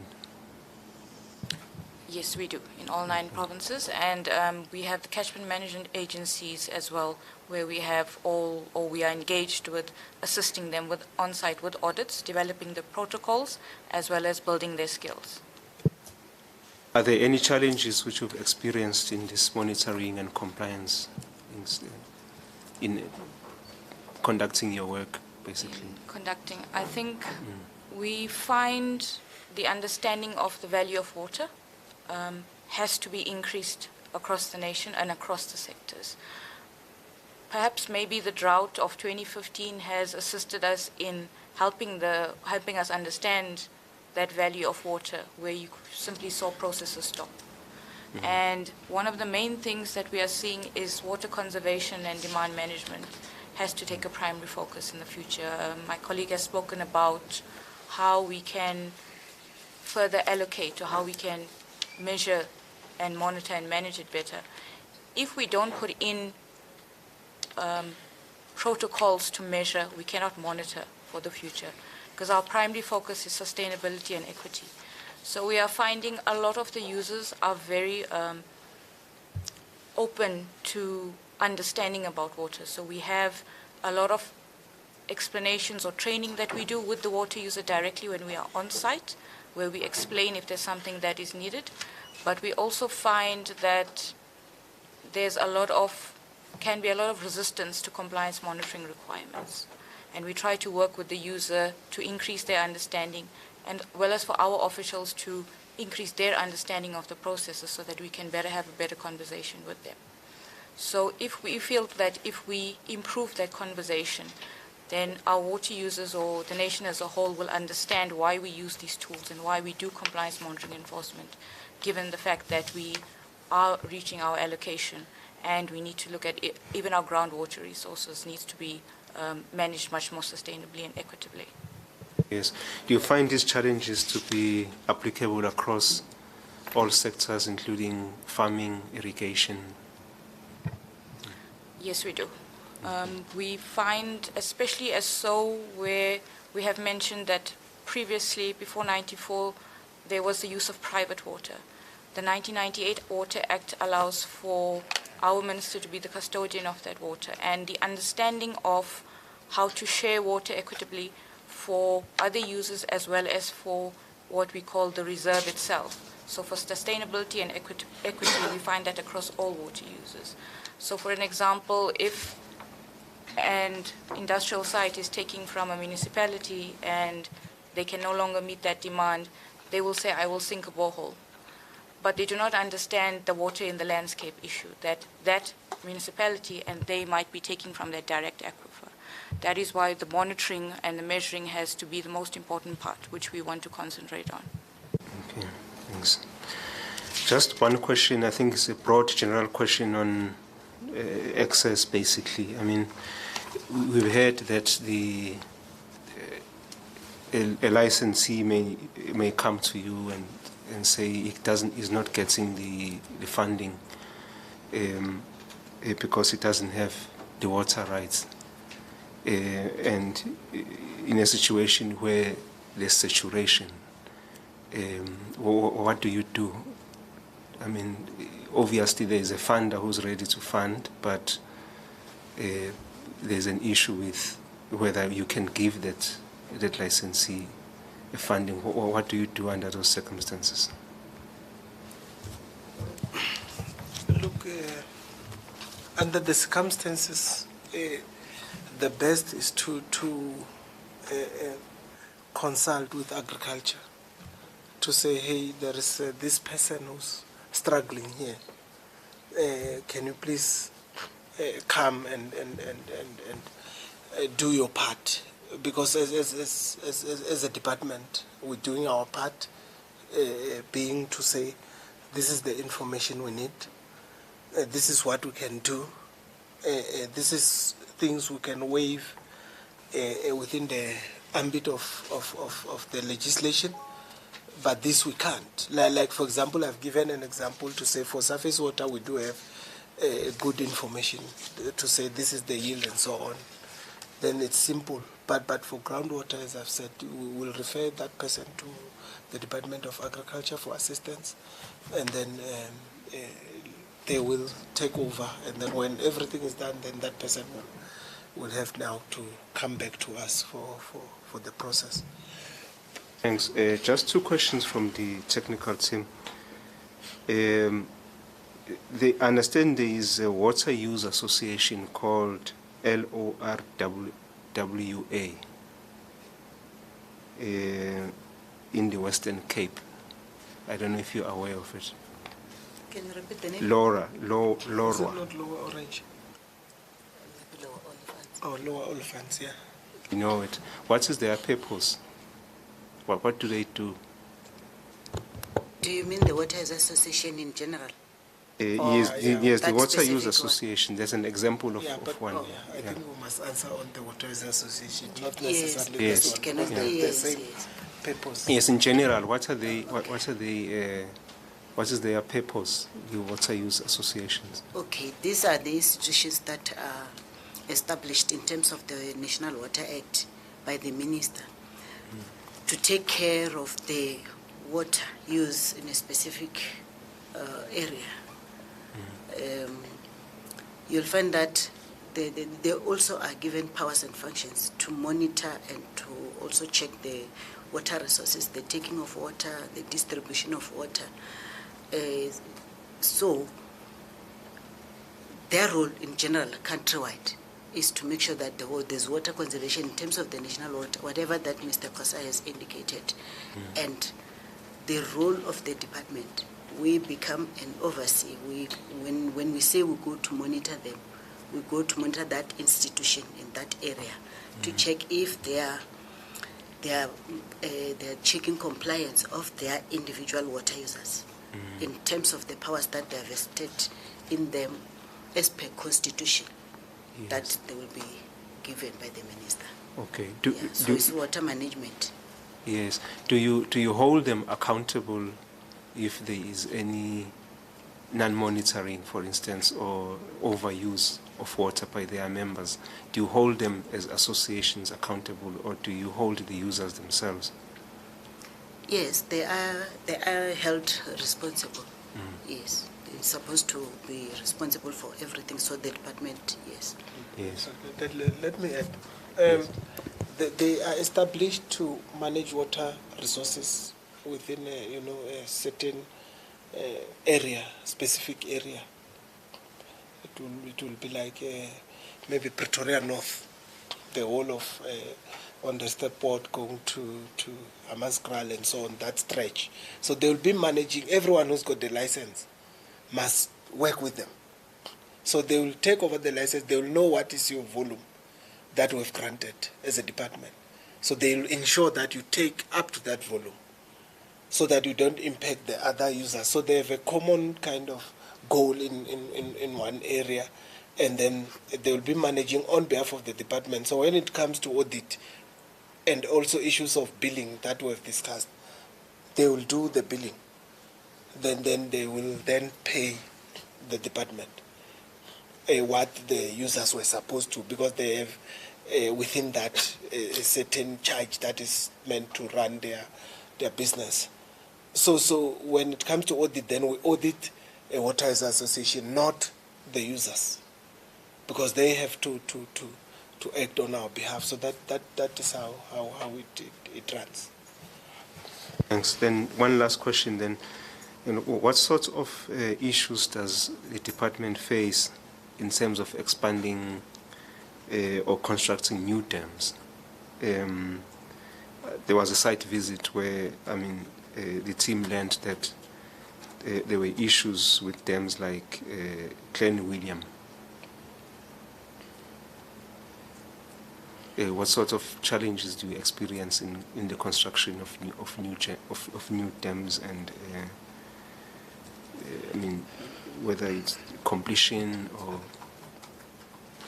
Look, the delegation is not enough to face some of the questions, and we asked not to answer that simply because we are from regulation. There is planning as a branch, and there is infrastructure as a branch. Planning, they will plan. This is the dams that we must construct to have the water enough for the population at this years, and these are the areas that are good for the dams. Hand over to infrastructure branch to lead construction, and then when they are done, we come in as licensing now to regulate water that is in the dam. So we are afraid to answer that. We can send your question to the perhaps the infrastructure branch and planning to say where do they have challenges. All right. Thanks. That would be all from me, sir. Thank you, Mr. Ngovese. Mr. Mare, do you have some questions? I see that we're running a bit out of time. But I agree, Chair. I'm conscious of time, so I'll limit myself to one topic, and it's around the question or the submission that the department made in its submission to the Commission, that the turnaround time for water use license applications are 90 days, and everything after 90 days becomes part of the backlog. and also that the department has, in the previous financial year, had a compliance rate of about 70%. So 70% of all applications were processed within 90 within 90 days. So, I mean, I'd like to understand what are the reasons, the constraints, or the reasons that led to the department not achieving 100%? What's stopping the department from processing all water use applications within 90 days? I just want to say that is correct, confirm those figures, and to say even now that is where we are. We're not yet at 100% within 90 days. It was a big move for the department to be instructed to move from 300 to 90. Even the 300, we were not at 100%, for just to speak for record. So you can see it was just a big move. So we're not there. We're hovering at between quarterly checks, 50, 60 something to 70 and so on. So, but we want to be at 90, 95 and 100. We are not there. Reasons, resources, adequate human capacity at regions. These licenses, they don't get processed here in Pretoria. You submit at a region in a province, processed there. Most of them even decided there's a few that are decided at head office because of the high risk, so we have delegations. So the problem is at the processing part. We do not have enough hands for now. We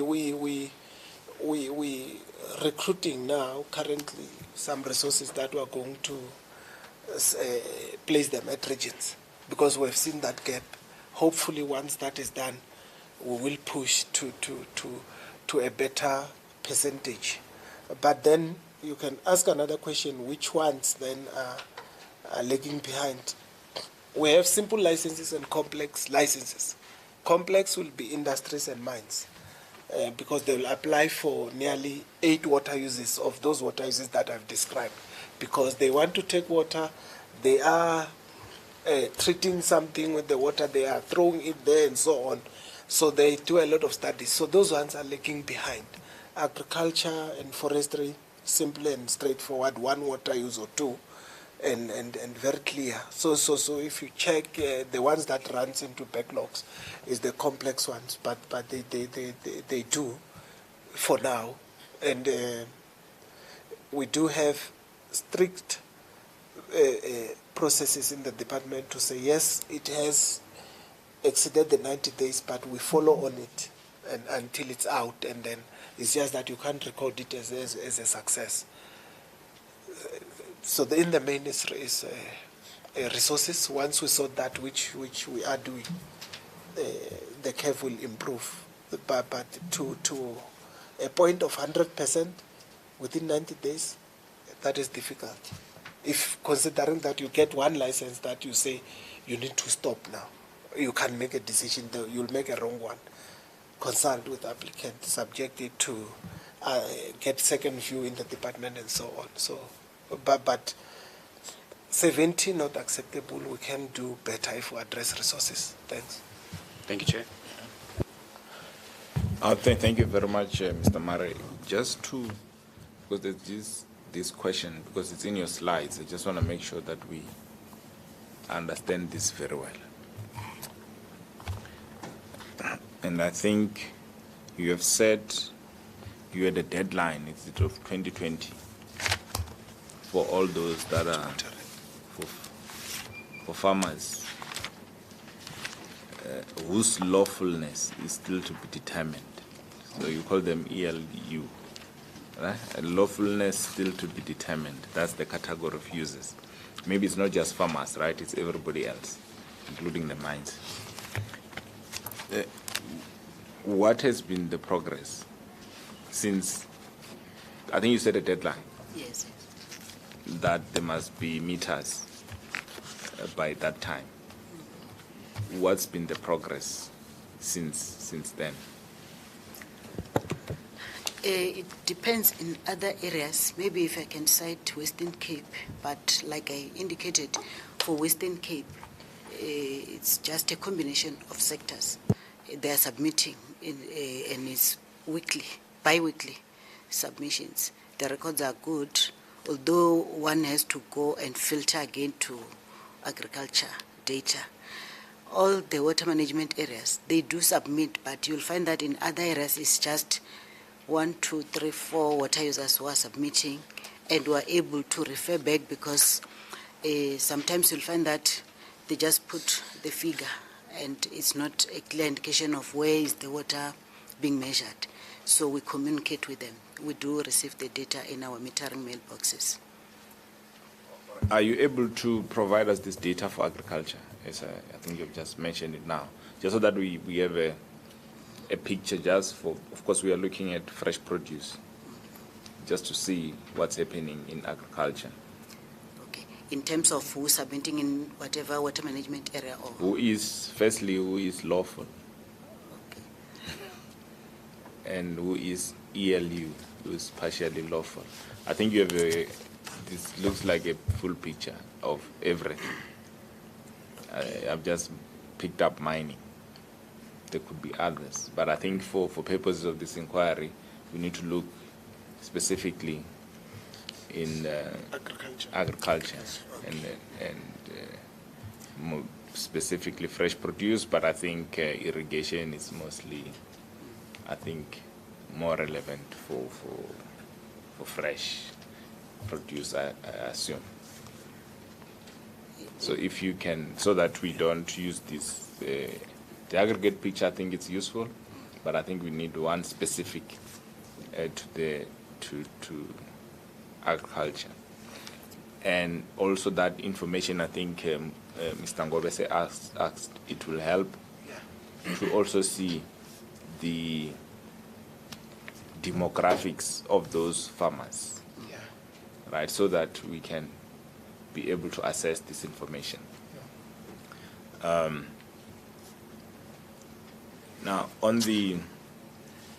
so with this, I just want to understand this billing system. So you have ELU, so lawfulness still to be determined.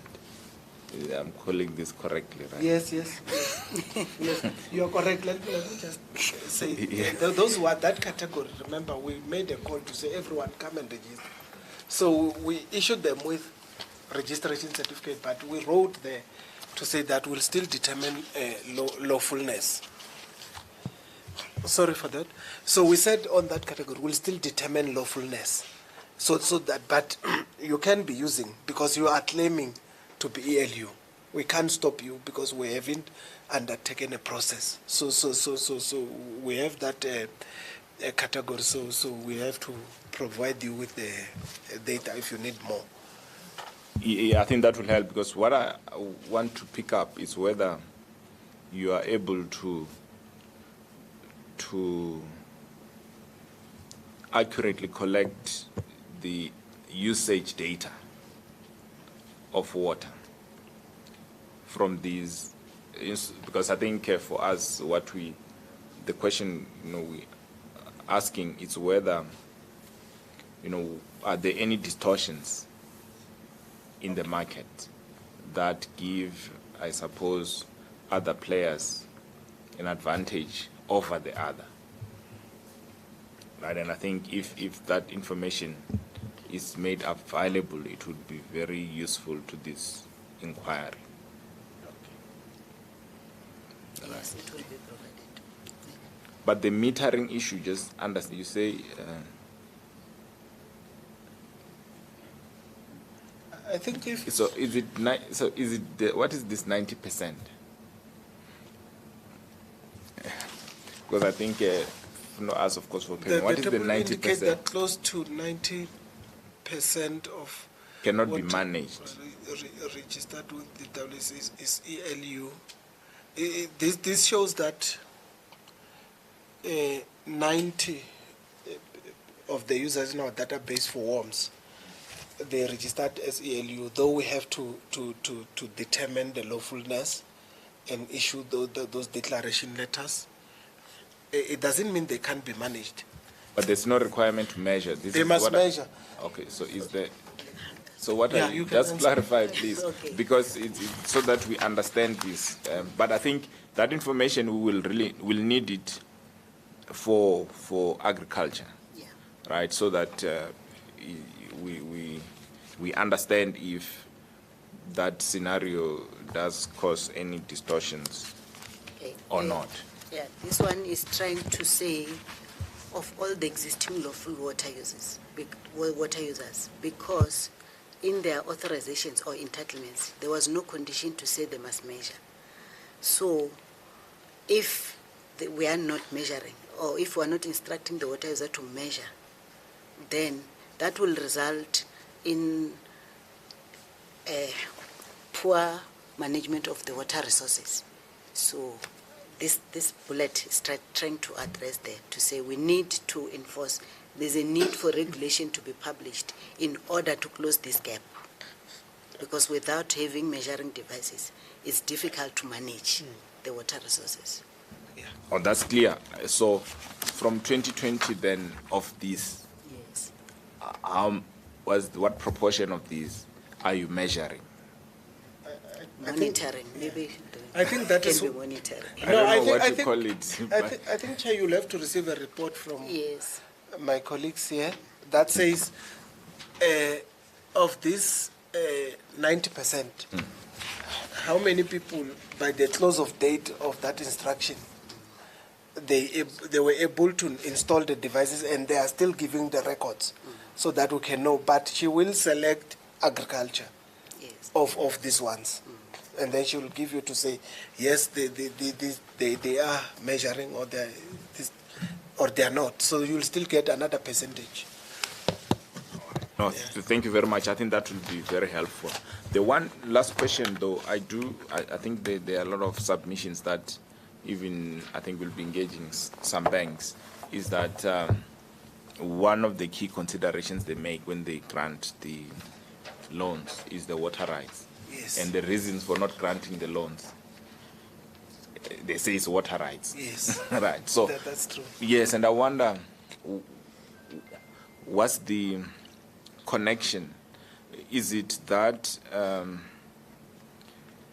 are farmers or emerging farmers identifying areas that are not feasible or viable, or is it, are we having a situation where there's arable land we cannot irrigate? Or is it a technical situation where maybe they cannot meet certain requirements, technical requirements, and you can grant the water right? If you can just explain, because I think, everything points to the water rights, but just understanding. Maybe we don't have specific cases, but I think it would be good to look into sort of specific cases and understand exactly what was your determination. Whether is the cause is the party that applied, or some other technical explanation. If you may. In terms of rejection now from the department side. Yeah, because I think the information we have, and I think it's quite consistent. Yes. Most SMEs or HDPs that are being rejected for funding, even by government, Yes. the main reason is water rights. Yes. Right? So it could be either of the two, that, they are going to areas where we don't have sufficient water, or they don't meet the requirements, but maybe what we can do is to share with you at least those cases that we have. Maybe you can give some explanations, but if you can share some information now, that can also be helpful. But I have this to say, in most cases, people approach the financial providers without a license. And then now they fill forms and so on and so on, and then it will go to certain committees within perhaps a bank or department, and then they'll say, no, but this guy, the business that he's running, wants him to have water. Then, but if then he doesn't have a license, it's not guaranteed. It means the fund that you're going to allocate here are at risk. If it's a loan, he won't repay it. So go to the department and now start a process. So in that case where they come to us and apply for license, in most cases, they do get licenses. So we have few rejection despite the challenges that I've mentioned, because we try as a department, including advising them properly, choose this path of perhaps groundwater or surface water. There is there, so continue and apply. In most cases, then you find that we're going to grant. But where we reject the historically disadvantaged individuals, it's where seriously you see that there is good data that it's risky to continue granting this application. Then we can't over allocate that catchment. No, thank you. That's very helpful. In fact, I think we will test this further, because just to see whether the applicant had applied for the right first, right? Yes. Because it could be exactly how you are saying it. Yes. So I think that is something. I think that's quite useful. Just at least maybe the applicant didn't have sufficient information, in that regard. So that was at least that's it from us, right? Unless if you have any closing remarks and the things you would like the Commission to consider in this inquiry that maybe were not covered in the questions that we posed to you. Not from my desk, just to thank the Commission and also the evidence leader who was giving us very difficult questions. But it's fine, it's a learning curve. We've all not appeared in a commission like this. Hence you see my colleagues were a little bit terrified. But it's fine, I'm a man. But we thank you, and we commit to assist the Commission on the issues that we could not close today. We remain available and we will submit the outstanding issues to help the Commission do its work. Thank you. No, thank you very much, Mr. Khosa. I think you carried yourself very, very well, quite professionally. So I could not even see the nerves. Thank you. So thank you very much, and thank you, Ms. Muthra Parsad and Ms. Nefari. Thank you very much. You are excused. Thank you. We have the next last stakeholder day, right? I'm meant to start with them. So let's maybe start, I say in 7 minutes. Is that okay? Or less? 5. In 5 minutes, so that they can get in and then we can get ready. 5 minutes.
Are the only news in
Good afternoon and welcome.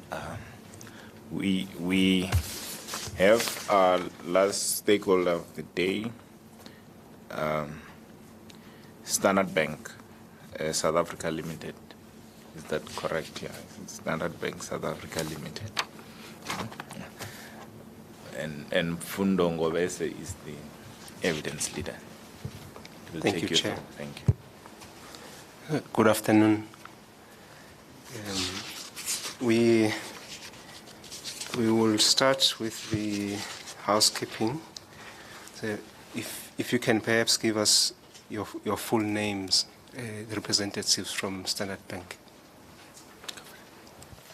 So I'm Janine Zacher. I head up Enterprise and Direct Banking at Standard Bank South Africa. Nika Groenewald, I head up agribusiness for Standard Bank in South Africa. All right, today is an oath in front of you. If you don't have any objections taking the prescribed oath, you can simply read just the first part of the document.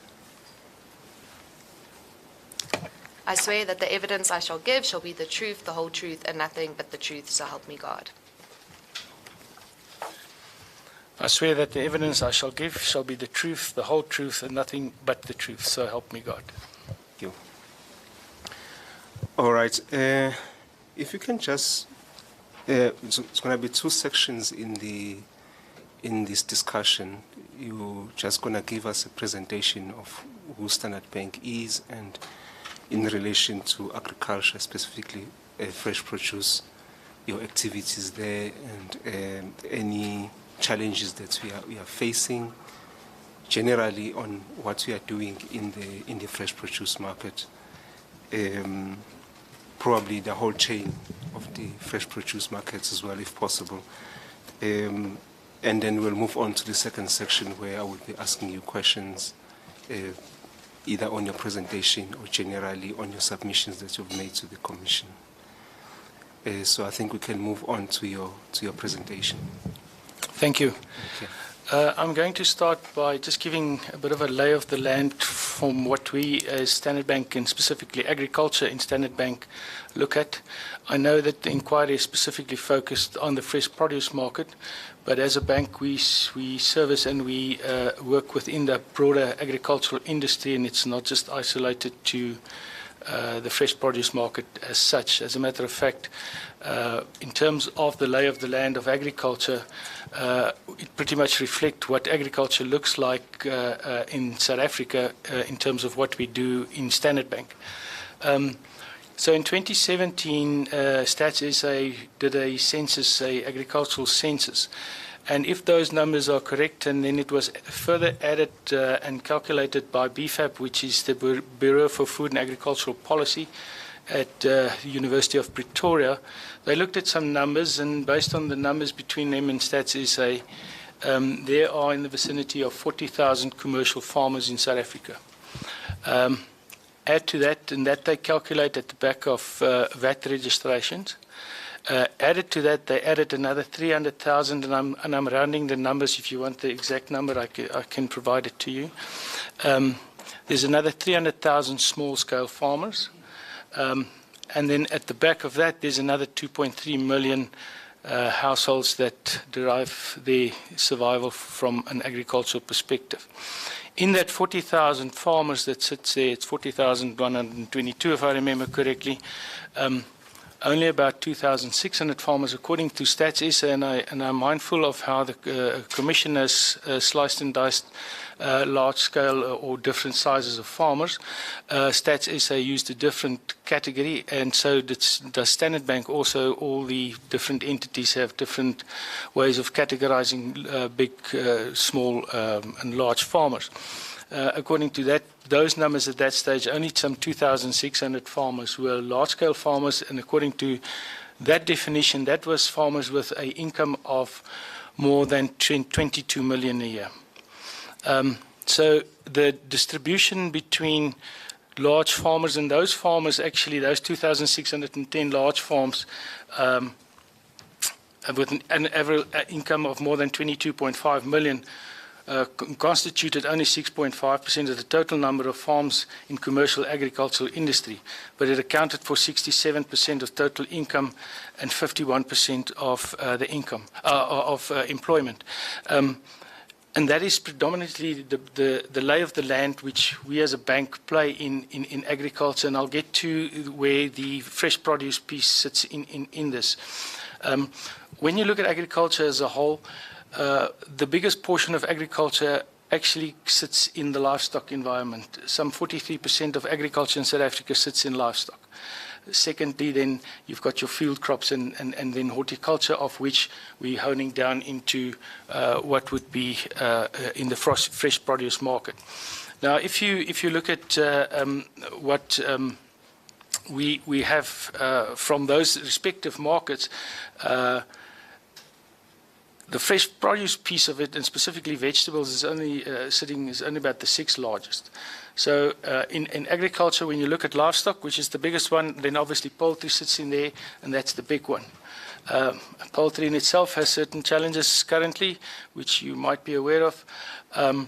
And then after that, you go into your field crops, specifically maize, which is the biggest one in the country. So that's, and why I'm elevating that is because that's what agriculture looked like. That is predominantly what banks would reflect in terms of the business that we do, because that's where the main part of our business is. Unfortunately, there's not a projector here to show you that, but in the agricultural master plan. Now, bear in mind, you've got this landscape of 40,000 commercial farmers with about 2,600 large-scale farmers, according to Stats SA's definition. And then you've got smaller guys going in there, and then you've got 300,000 farmers that sits basically at small-scale level. In the agricultural master plan, which was signed off by the Department of Agriculture and Agricultural Industry, which is a social compact arrangement between the different parties within agriculture, there were different layers that were laid out to say, how do we deal with the respective categories of farmers? And if you would allow me, and this was again done by BFAP, or the Bureau for Food and Agricultural Policy. They were the main, together with the National Agricultural Marketing Council, between them and BFAP, they were the main researchers for the agricultural master plan. And in there, they also have this pyramid at the bottom where you sit with subsistence-orientated smallholders. And there they specifically highlight in terms of the solution for the South African agricultural dilemma. And by the way, I'm jumping around. There's a very nice book that's out from Wandile Seslobo in terms of the dualistic nature of agriculture in South Africa. And this is based on a lot of research that come out of that. On that subsistence piece, the solution is strongly driven by strong government initiatives, infrastructure, and multifaceted support. And as you go up the layer, then more and more you move into private-public partnerships until you get to the top end, where basically the only requirement for your commercial farmer side is assistance from government per se in terms of opening up markets on an international basis. So this is where the different layers of assistance should be to fix agriculture and make sure that it is inclusive going forward. What specifically has been prioritized there is the provision of farmer support services so that people who wish to farm can do so and successfully create their own livelihoods. Provide tenure and security and support the sale and rental of land to ensure it's put to best use. Ensure that farmers in remote areas are also able to access farming inputs, and support public-private partnerships in deepening the value chains to accommodate the smallest operators. So those were the aspirations that sits at the back of the Agricultural Master Plan. And if you look at BFAP's annual baseline projections, you would see that gets presented on regularly. In terms of our response, there were questions around what do we think the challenges are for small-scale farmers in South Africa. And I think it was particularly questions 5, 6, and 7, but it's not limited to those. And in your statement of issues which you've issued, you already highlighted high-level 3 lines in terms of accessing to finance, barriers to inputs, and accessing to markets. We responded to that, and we didn't want to replicate necessarily because those are fairly wide categories, but we responded to that and we added to that that we do think that land ownership, including security of tenure and legal access to water, is specifically a barrier that we see. Development funding, and I'm qualifying it development funding versus normal commercial funding. We also highlighted skills and knowledge gap, and in particular financial acumen and financial reporting, which is a requirement, and I'll get to that a bit later. And then obviously distance and time to market. And again, quoting Wandile, he highlighted seven specific aspects, which again, in broad terms, line up with your three broad categories and to what we have said. And he specifically highlights lack of direction and decision-making at different layers of government, poor technology adoption, and public-private collaboration, according to him, which is still, and Wandile is a person that I think is a strong voice in agriculture, so based with a lot of research behind him. Slow delivery of large infrastructure projects, municipality challenges, and then implementation of biosecurity systems. Bear in mind that I've mentioned that livestock is the biggest portion in agriculture, and according to data that's available, which he also quotes, is that 34% of the livestock herd in South Africa is in the hands of black farmers.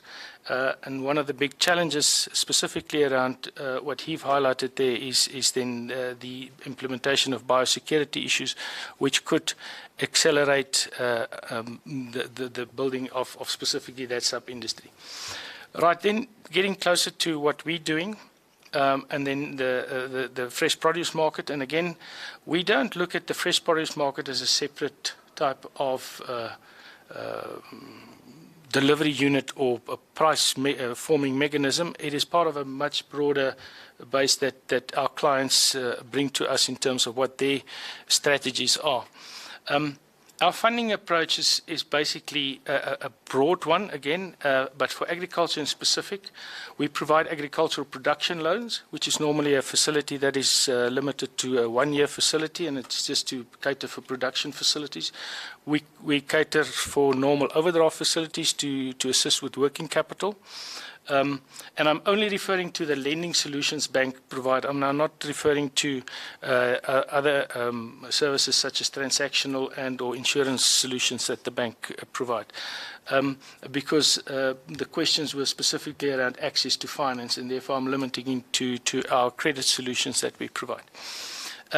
We also have a business revolving plan that we provide in agriculture, which is mainly used to acquire assets of a relatively short tenure base, and in some instances working capital, specifically when you look at term crops, where the lifespan of the crops is like, for instance, citrus and or nuts, where you've got a 15-year lifespan on it and even longer, that they use some of those facilities to be able to cater and balance it with cash flow availability. Then we also do vehicle and asset finance, specifically focusing on agricultural assets, and then property finance, i.e. land that we finance. We do that currently at the back within the confinement or within the regulatory framework, which specifically, and unfortunately I don't have the figure here, but the majority of our farmers that I quoted earlier on are still sole proprietors. In other words, they are subject to the NCA, so we make sure that what we do from a funding perspective is within the ambit of the respective regulatory frameworks, which the NCA is one, but there's also other, like the Companies Act, the Insolvency Act, and several other regulatory requirements. Based on that, we end up with basically two lines, and again, it refers back to the dualistic nature of agriculture, which I referred to, where we sit with normal commercial agricultural applications for funding, and then we have a emerging or specifically then black farmers entering into the system looking for financial support. I'm going to quickly stop and give you just a quick rundown in terms of how we look at commercial agriculture. And bear in mind that commercial agriculture is not exclusively, then if I go around the racial categorizations, not exclusively white farmers. There's a fair amount of other categories in there as well. But when we look at commercial agriculture, it's predominantly based on a comprehensive business plan backed up by financial information. We then use this in a credit process where we then do a risk assessment of that information, where we start with an industry risk analysis. Within agriculture, there are several sub-industries which all have different risk profiles. And depending where you are in the life cycle of some of those cycles, those risk profiles can change.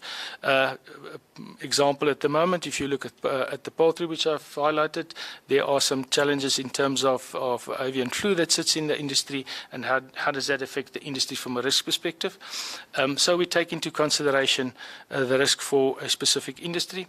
Then we look at counterparty risk, and that's where it can get a bit technical, because then we go into financial analysis, and we use different financial ratios then to determine what the financial risk is for that client.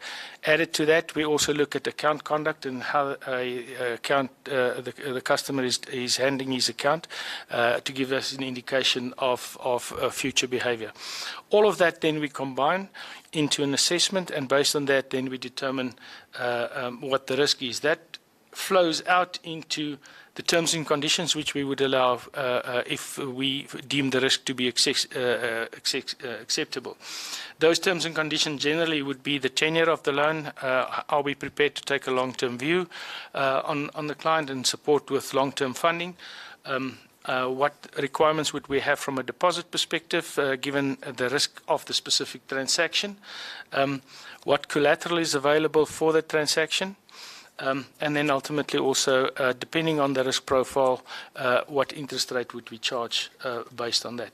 And that's how we look at our commercial funding solutions for farmers, for clients in general, and in particular then for farmers.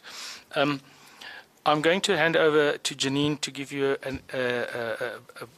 the framework which we use if we have farmers specifically coming into the business and do not necessarily qualify in terms of these standard requirements that I've quickly run through. Thanks, Janine. Cool, thanks, Nico. So within the ambit of small enterprise segment, which is what I look after, we have an area called enterprise development as well. I'm sure many of you are very familiar with that as a structure. We do look at how we partner with the specialists in AgRec, so with Nico and his team in particular at Standard Bank, and how we support small AgRec black farmers and how we grow them throughout the ranks and then support them into the commercial rails as well. So really quickly, just a few key things on how we do that. We know that access to funding is really important, so we have got mechanisms like interest-free loans. We do certain grants as well, and I'll give you a few figures just now as we go through it. We do also have something called purchase order funding, which is where we do support, particularly within this space, and how we get access to that funding for those small purchase orders, very quick turnaround times. And then we also do something that we call cash covers, which is particularly to support where a black farmer does not have access to collateral security, how we would then securitize that particular deal that gets done on the commercial rails. And what you find is typically the farmers within our program will walk through some form of step-up funding over time. The second one is access to resources. So if we think about it, sort of a tripartite of access to funding, access to resources, and access to markets as well, those are all very closely linked. So we also deal with the access to resources part. This is done in various ways. We have got coaching programs. We've also got development programs. We partner with many great industry bodies to make sure that where it's relevant, we've got the industry body that comes in to support and develop and provide the skills.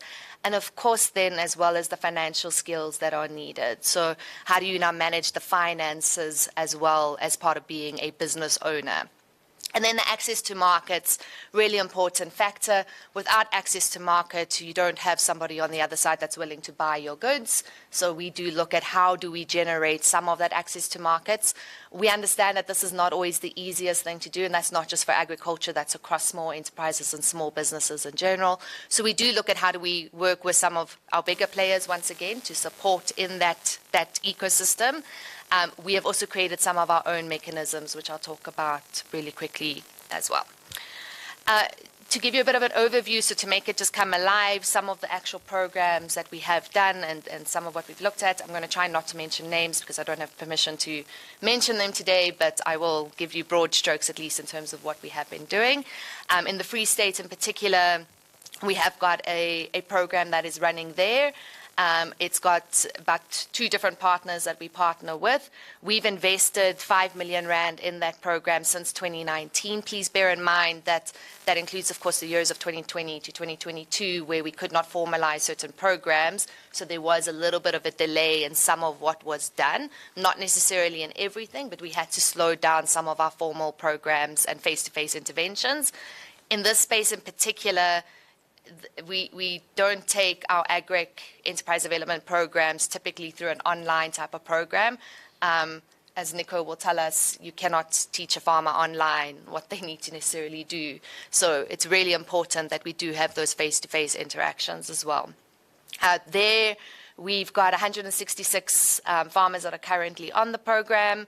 And through that intervention, we've now been able to approve over R1 million in commercial funding. So as they've gone through the program and through the steps in that, it's not done. These are multi-year programs. We invest in them, particularly in the agriculture spaces, for a number of years to ensure that we can show that progression. I'll use another few examples as well. We've got another one in the grain world in particular, grain spaces in particular. Again, since 2019, we invested 4.7 million rand there, assisted 30 farmers on that one in particular. And this one we are particularly proud of in that we've been able to unlock 35 million rands worth of funding as a direct result of the program and the intervention that was done. I'm not touching on the jobs created either, but there's, of course, multiple direct jobs that are created through these interventions. Another one in the Northwest, invested 2 million rand in that particular one, and we've been able to get 2 million rands worth of commercial funding through, once again, going through the steps of that program. And then one in Mpumalanga, where we've invested 4 million, and we've been able to approve 3.9 million in funding in the commercial rails thereafter. So just to wrap it all up a little bit in context, it's just under 16 million rands worth of investment collectively that we've looked at this in particular. Please bear in mind, once again, that this is only for agriculture. We do multiple other initiatives and interventions that looks at growing small businesses through our enterprise and our supply development programs holistically, but just for agriculture on its own. And through that, that's unlocked around 41 million rands worth of funding at this point in time. And of course, something that we continue to do, as I've mentioned, through multi-year programs and how we look at that. I'll touch really quickly on just the one initiative I mentioned, access to markets, and how we've additionally looked at how do we generate additional support and access to markets. Very often in those first few years, it's about the first buyers and first willingness to buy that starts creating track record. Track record, of course, being really important for how we look at when we provide funding, and often being a hindrance in being able to get your first business loan as well is not having that track record built. So what we have got is we've got a platform called One Share Farm. One Share in particular is an initiative to purchase food to support into food programs. So we do partner up with food programs specifically where we purchase the food as Standard Bank and as partners who would also invest money into the initiative, and that's then delivered through formalized channels into the various food programs that run nationally. And through that particular initiative, what we do is we generate that access to market for these small agric farmers that are typically on one of our programs as being part of the farmers that we would buy from into the food programs. So through that initiative, we've had 444 of our contributors are small-scale farmers. There's been 11,000 tons of produce purchased from these small-scale farmers, 56 million rand paid to them as well as part of that creating the access to market. There's 40 different types of fresh produce, including cabbage, potatoes, and carrots. I really do wish I could show you the slides so that you could read all this for yourself, but let me quickly go through the rest. There's also 129 of the 444 that are women farmers, which is another really important drive for us, is in how do we support women within the industry and within agriculture. 3,000 or over 3,700 tons of produce purchased from these women small-scale farmers. and 21 million rand of that was paid to these women small-scale farmers as well. And this is across 8 provinces, so we do try and ensure that we've got a national broad reach when we look at this, and we don't relegate it just to certain provinces in particular, so in order to have as big a reach as possible. I'm going to pause there and just see if Nico's got anything to close with. Thanks, Janine. Yeah, I'm going to wrap up. I think we specifically did not go into the questions that we responded to in terms of our written submission. We wanted to add to that in terms of what we are presenting here. Obviously, that is in conjunction with what was presented in the written submission. But in the written submission, there were specifically questions around blended finance and how do we see that. Our approach to it, and again, to take a bit of a philosophical angle to it, firstly, is to have that distinguish, or to understand the distinguish and the play between a commercial bank and a development bank, and how would the interplay look like to be most effective. And again, I'm referring you back to the Agricultural Master Plan, which specifically highlights the importance of these partnerships across the value chains. We, from a Standard Bank perspective, do think that a blended finance solution is one of the better type of solutions, which, if we can scale that, and again, unfortunately, COVID did play a role in that whole process. It was in the quarter 4 of 22, it was rolled off officially, as you might know, with the Land Bank being the first port of call or distributor of the blended finance piece. Prior to that, the IDC also were allocated funding in terms of blended finance, and the next step would obviously be as to how commercial banks can assist and join into that program. Currently, the department has allocated, if I recall correctly, I think it's 3.2 billion rand over a 10-year period for blended finance, which would then be leveraged then with lending at the back of that. And at the moment, as I say, Land Bank is playing that role. We are in discussions with the Department of Agriculture to see how we can iron out the commercial differences that we currently have in terms of how the program is structured, just to make sure that we can also capitalize on that, because I do think that blended finance and the format in general it plays a significant role in solving for specifically not your farmers that have already been in business and struggling just to get to that next level to unlock significant growth. So it's not necessarily a startup business, but it's a farmer that's gone through the first couple of tests, and now he needs to capitalize on that. Blended finance particularly can step in and play the role. I've mentioned in our commercial assessment, we would look at something like a deposit to understand or to balance the equity contribution of a client into a transaction to make the risk palatable for the bank. Blended finance is a solution to that, where it can step in and play the role of the equity portion, which the client might not necessarily have at that stage. So I do think that blended finance in its broad sense is definitely something we're looking at different solutions also with different partners to see how we can capitalize funding that sits somewhere else. But the concept of blended finance, I do think, is something that we, from a bank's perspective, support.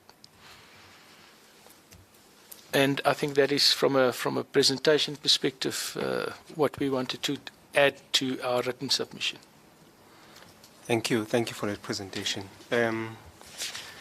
Just a few questions arising from your current presentation. With respect to farmers that don't qualify to be under commercial agriculture, how long has that started? How long has it been in place, the enterprise development? So we've been running this specific program since 2019, or the ones that I have mentioned, and only because those have become very formalized, structured programs that we've been running. There have been initiatives that ran before that, since 2017. However, they weren't formalized in something like what we've got now. And that's also part of learning and testing what we do, and then realizing how to do it going forward.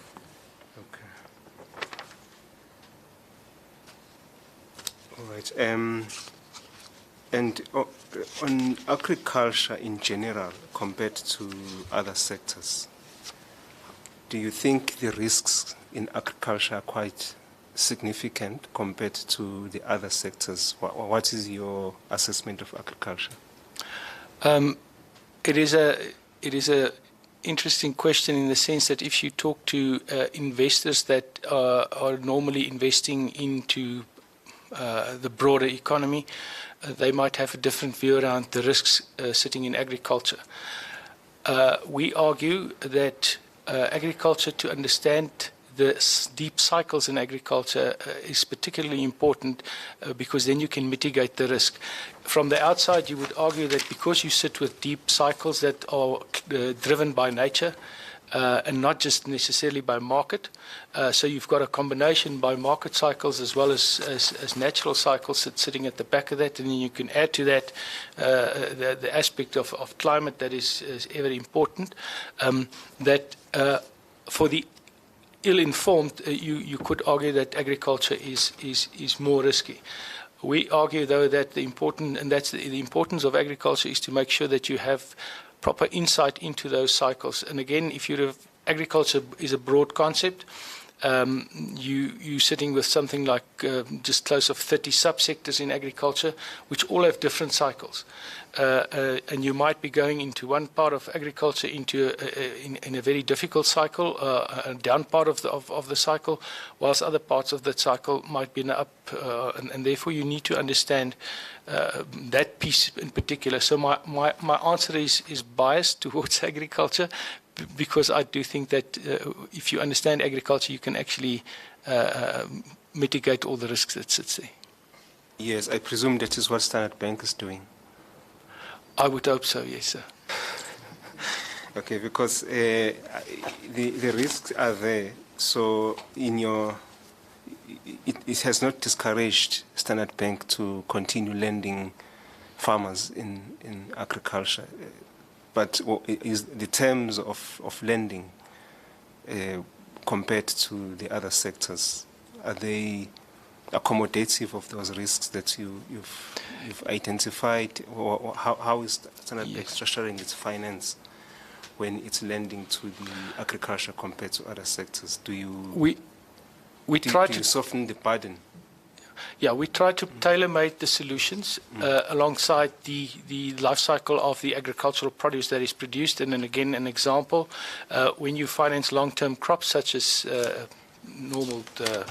normally your citrus and or forestry or those type of products where you've got a very long life cycle, you can't apply the same commercial type of lending to those farmers because the cash flow streams of those businesses would look different.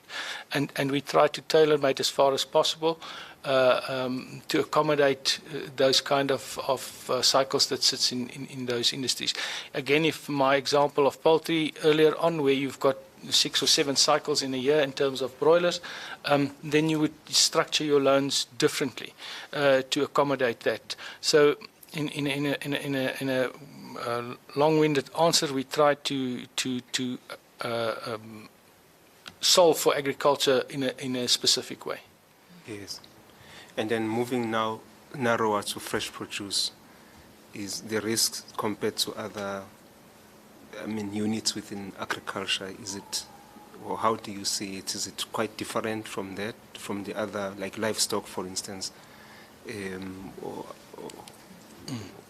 whatever is within agriculture compared to whatever is there? Again, within the fresh produce market, if you look at potatoes, for instance, the way we would look at potatoes in particular, you need to understand that value chain properly and how that is structured versus a smaller product that is produced on the market, such a niche product such as kiwi fruit, for instance. It's a different approach that you would have. In general, in the fresh produce environment, the price volatility tend to be higher, and that is something that one needs to be mindful of when you look at the risks that sits in there. And again, there are different ways of mitigating that.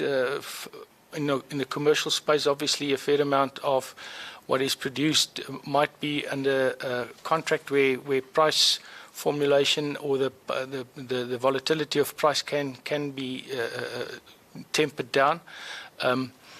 But in general, we try to focus on those markets to make sure that we understand the price volatility that sits in there, which tends to be slightly higher than what you would have in some of the other industries. If you compare just generally the funding that you have across various sectors, how is agriculture doing? Do you have more there, less elsewhere? How do you see it?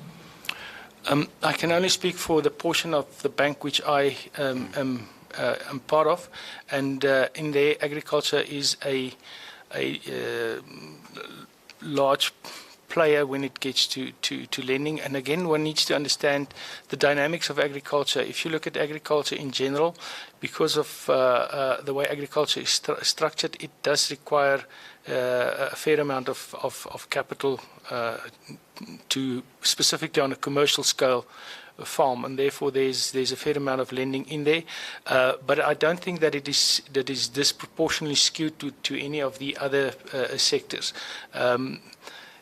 If you look at what we do in the commercial space and in our business bank environment, which caters for the rest of the market, if I can call it that, and all the other industries in the South African economy, then agriculture does have a strong footing in there. So, but I don't think it's disproportionate.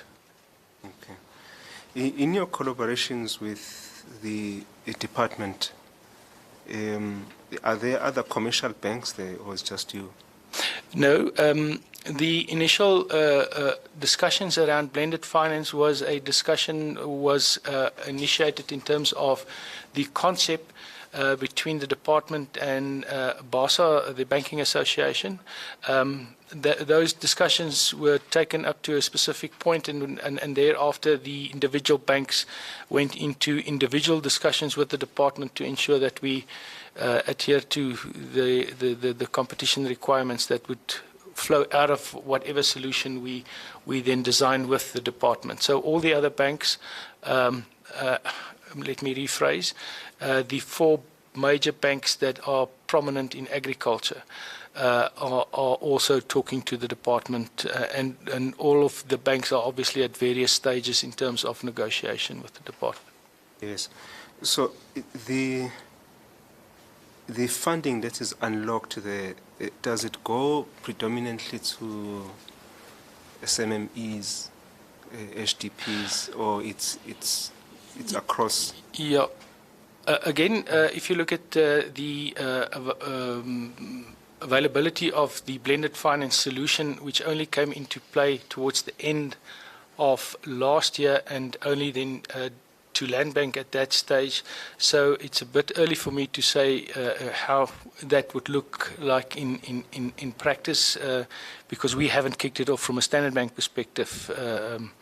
So it would be a bit of a speculation for me to answer that one. Okay. But do you know if the grants from the departments are out? The department has a specific criteria which you need to adhere to, which is well documented in the blended finance solution, and it is also available, if I recall, on Land Bank's website as well as the department's website in terms of the requirements, who can qualify for blended finance solutions. And one of the criteria is that there must be historically disadvantaged. Correct, yes. Okay. All right. Any other blended finance solutions that you have, maybe with the Land Bank or ITC, also have the similar requirements as the... No, not that we have.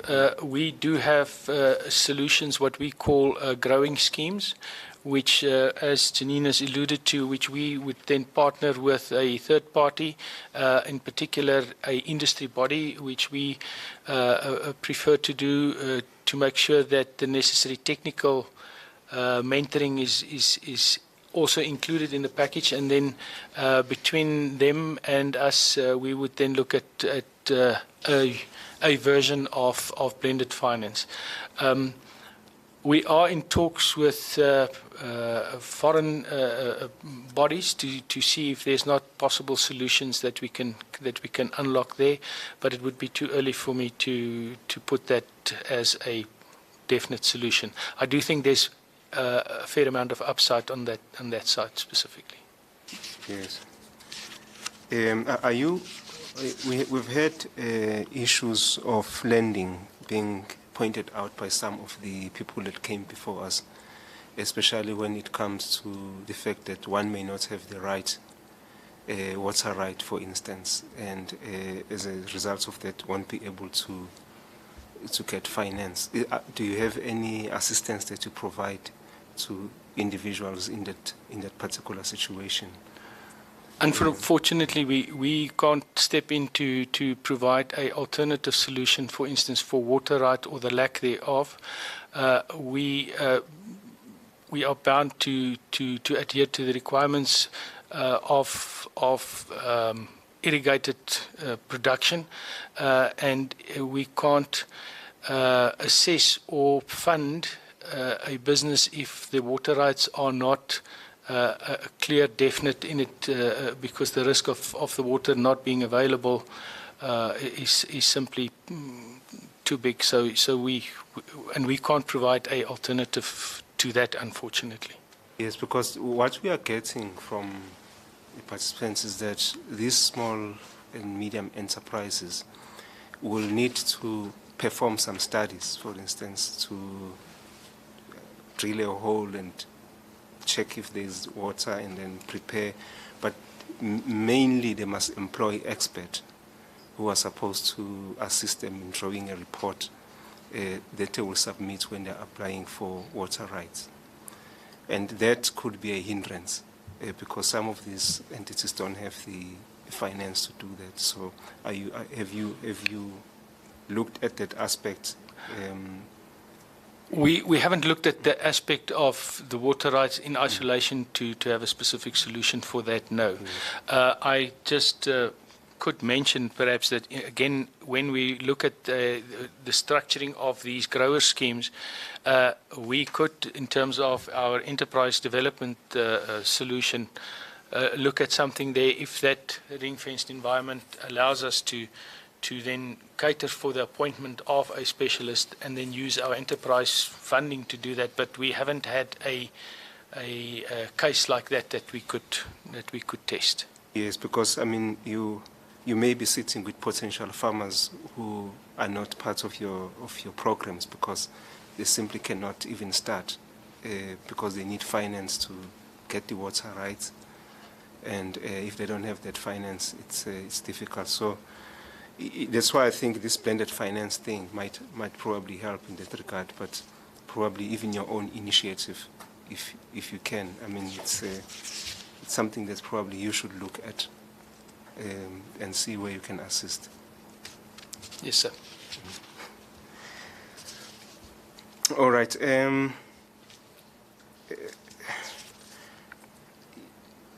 With regard to the value-added products outside of financing, is there anything other than what is under the enterprise development that you do for small farmers?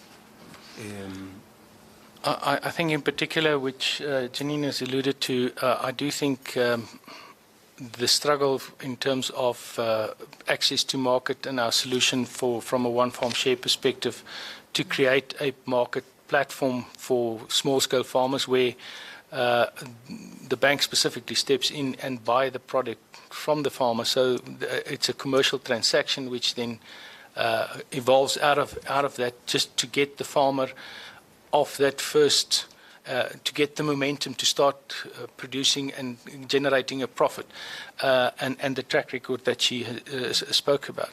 That I think is an add-on that we in particularly are looking at, and which we would like to build out on in future, and we have good plans around that. We also try to support specifically from a bank perspective with training and education around financial acumen, and we do that via different programs. Again, to what Janine has referred to, the one in the Free State, which we partner with a tertiary institution. And then we design a specific program and criteria which take those farmers through that program. In that specific one, it's a 3-year program.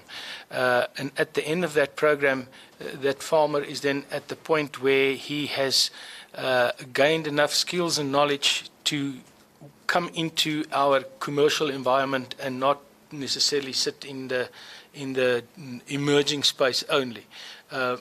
Again, I do think we can do more of those, but currently that is what we're focusing on to give an add-on over and above the normal lending solutions that we supply. Yes. So in respect of your clients who are small and medium enterprises that probably have a similar risk as your large customers or client because they are established, they've established a reputation with you. What is the ratio of debt to asset that they have with you, if you can? We don't track that on a portfolio basis, but what I can say is that I don't think, again, because between the 4 main banks that operate in agriculture, we basically are and then you can add to that Land Bank, obviously, who are between the 4 main banks, and Land Bank would be the prominent financiers into agriculture. And if you look at agriculture as a whole and you look at the department's numbers, I would think that on average at a portfolio level, because that's the department's number, the debt to asset ratio is sitting in the vicinity of 36%. According to the department's numbers. I stand to be corrected, I don't have that number in front of me. But there is a specific number that they track. What is important for us is not necessarily it is a number that we look at.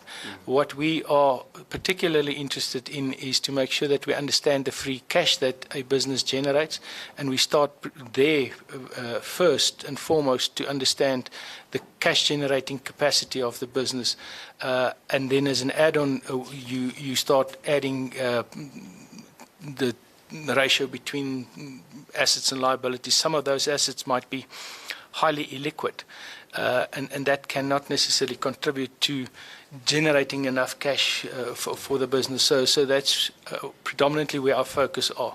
But yes, if I have to take a wild guess, I would think that if we look at our portfolio, we would pretty much end up close to what the department's number is, which they track in their annual economic review of agriculture. Okay. And what is the extent of the default rate on loan payments between your large and your small enterprises in agriculture, of course, fresh produce? Do you have an indication of where the trouble comes from the most, from the large or the small and medium enterprises? I prefer not to give the detailed numbers around that. You can just indicate where. But what I can tell you, again, if you look at, and that is not just limited to agriculture, but where you have relatively new businesses, and it's documented all over in terms of startups and new businesses, that your risk of default in that first 3 years are higher than what it is when you pass that initial phase. So we find a similar trend that you have in general a higher default rate on the smaller side of business. Again, I'm cautioning that to say that that's not an agricultural view only, that is a general view where agriculture is included into that. Bear in mind that when it gets to default rates, then the aspect of collateral also comes into play, which could mitigate the default that has happened. On the larger side of somebody that sits with a deeper balance sheet, probably has the advantage of assets that sit there that we could have used for collateral purposes, and then the actual rate of write-off then could potentially be lower because of the existence of collateral that sits there. That's just one part of that. But in general, if I have to distinguish between the smaller scale operations and the larger scale, there is a higher tendency on default on the smaller side. Yes. On your enterprise development, if you look at the people who are assisting there, how much is growers compared to the other agricultural activities? Janine, you can probably answer, but on the enterprise development side, all of them are growers. All of them are growers. Yeah. Okay. And on other, if you look at your entire assistance that you give to small and medium enterprises, how much is growers? Sure.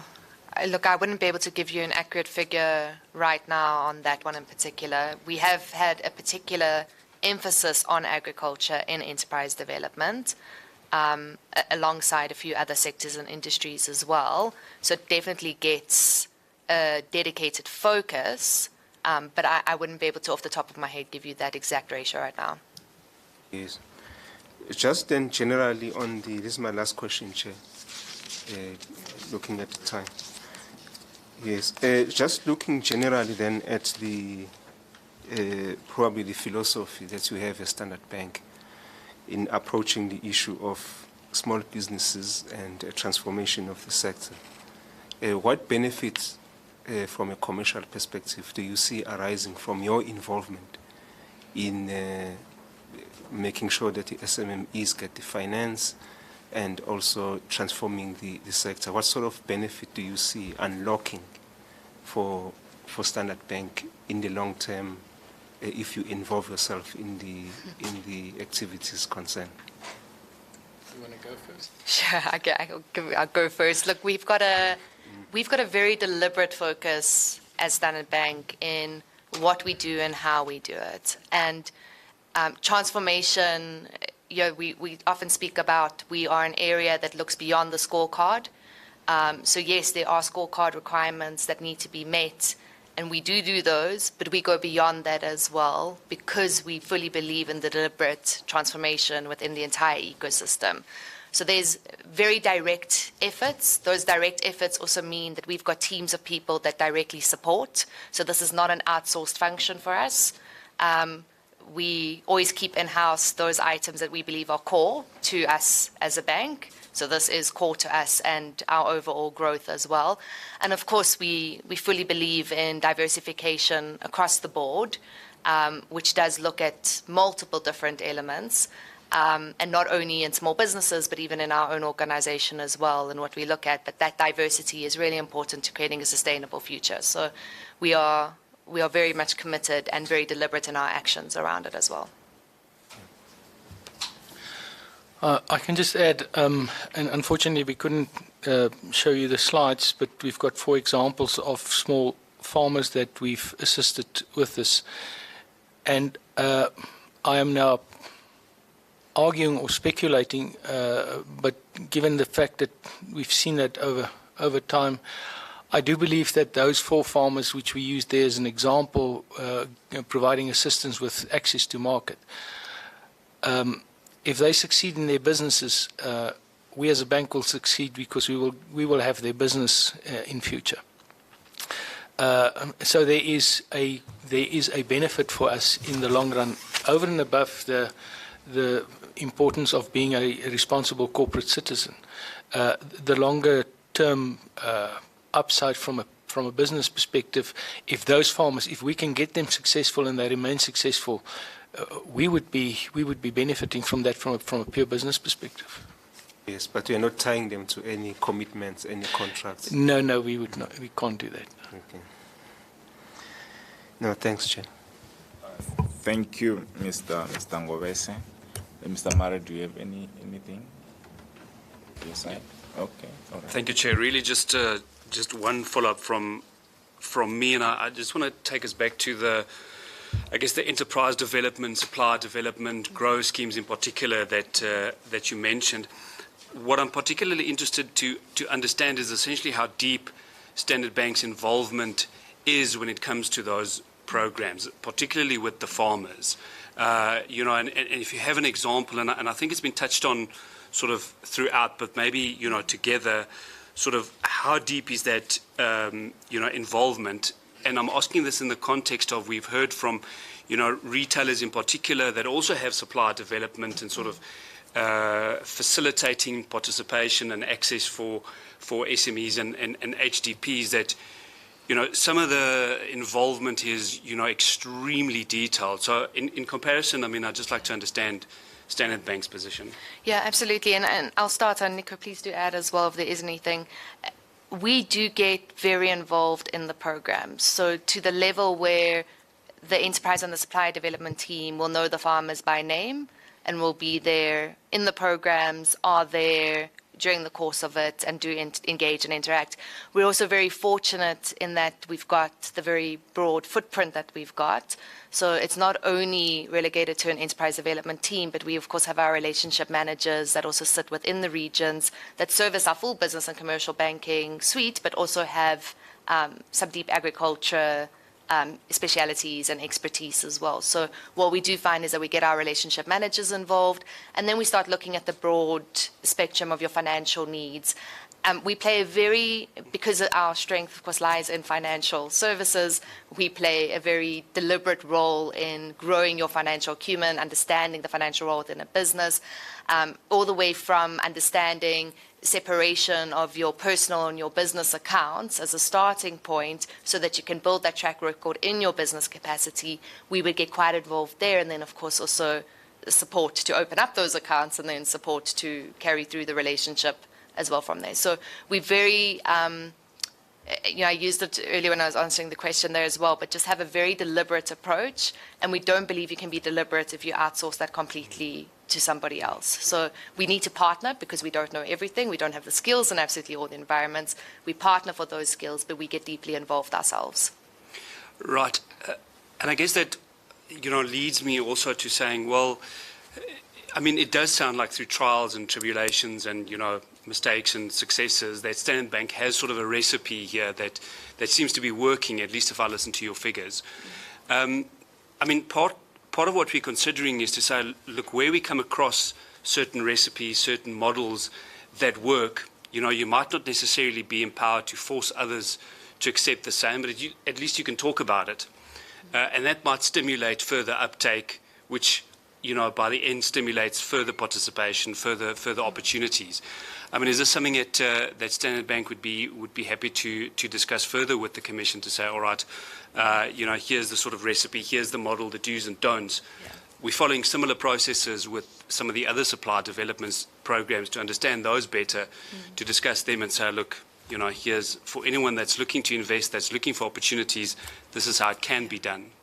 Yeah, definitely in spaces where we can talk about it, of course. Yeah. We are more than happy to always share.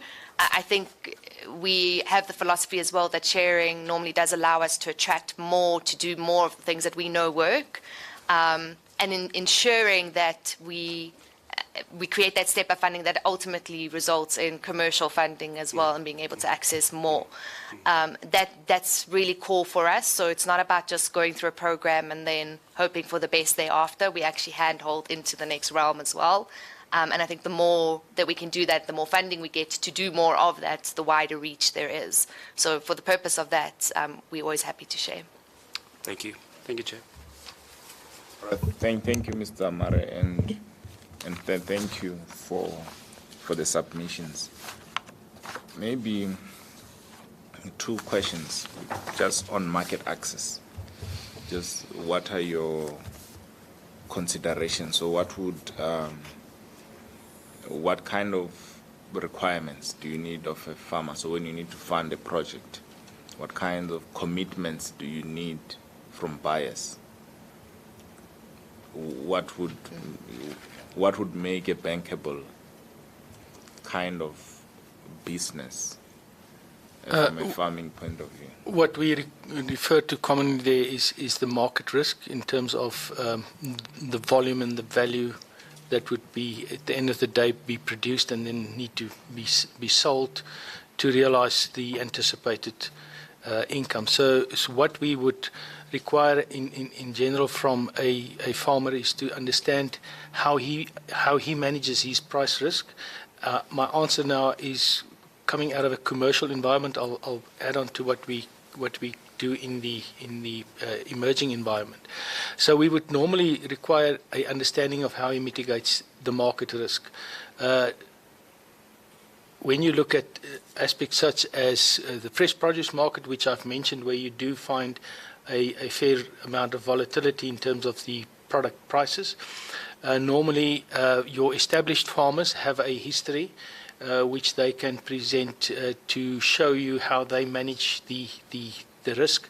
Then they also scatter their delivery, for instance, depending on what type of product it is and what the perishability of it is, and if they have facilities to lengthen the period where they can market it. So that gives us an understanding of how he would manage the open market risk, if I can call it that.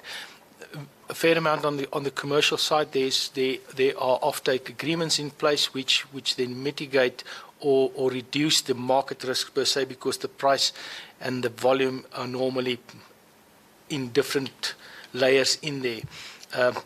Important part of that is obviously the quality of the product that then is needed. When you get to a farmer which not necessarily have access to a contract, we try to provide in terms, and it might touch on your question as well, is then to see how can we ring fence it, and there we try to bring in third parties to try and make good the risk, the market risk that might exist. Simple example is then to get a buyer somewhere in the value chain to take away that market risk. Because the farmer does not necessarily have the financial depth to absorb that kind of risk should that risk turn against him. So in general, yes, it is an important factor. On the commercial side, as I say, we mitigate it by means of contract history and how he structure his business to able to cater for that. No, thank you for that. And the last question, it's from your submission at paragraph 22, where you have said, well, there's no specific mention, also no specific mention is made whether the status and responsibility of the municipalities as owners and managers of the national fresh produce markets will be considered or reviewed as part of the inquiry. I can say, of course, this is within scope of the inquiry. But what, and I think you say the infrastructure to deal with the fresh produce at volume would require strong focus on the quality of the infrastructure and the operational management of the facilities. What's been your experience with these markets broadly, and what would you like, at least for this inquiry, to consider in looking at the effectiveness of this particular channel? I think I would probably be speculating if I answer too wide, but I do think that just looking at the type of product and looking at the trends within a market, and if there's a shift in terms of how market and the ultimate off-takers are looking at it, if the marketplace is not in sync and keeping up with what the dynamics of the market require, then you could potentially have a move away from it, and capital will simply go where the activity is. Part to that, I think the fresh produce markets, a fair amount of what is being processed or made available there is the perishability of it, and one needs to make sure that at least that is catered for as far as possible to limit the risk of produce quality diminishing. That would go for the access into those facilities as well as then how it is stored there. We've seen now recently the challenges that can evolve or erupt in what we've seen in the harbours, which is not related to the fresh produce market, but the risk associated with the infrastructure that is required to maintain a certain level of quality of product, I think is what we've specifically referred to there. All right, thank you very much for that. I think the colleagues are fine. Are there any maybe closing comments or remarks you have? No, thank you, not from my side. Thanks. Thank you, no. Right. Thank you very much for the time you have taken to come through for this inquiry. We do appreciate it. And it is Ms. Zaka, right, and Mr. Groenewald, and of course, Jean Meyer, or Ms. Jean Meyer. I call it Ms. Jean Meyer today. Jean Meyer is a regular in Pretoria, so I don't have to acknowledge her. So thank you very much. Thank you, Your Excellency. Thank you, sir. Thank you. Thank you.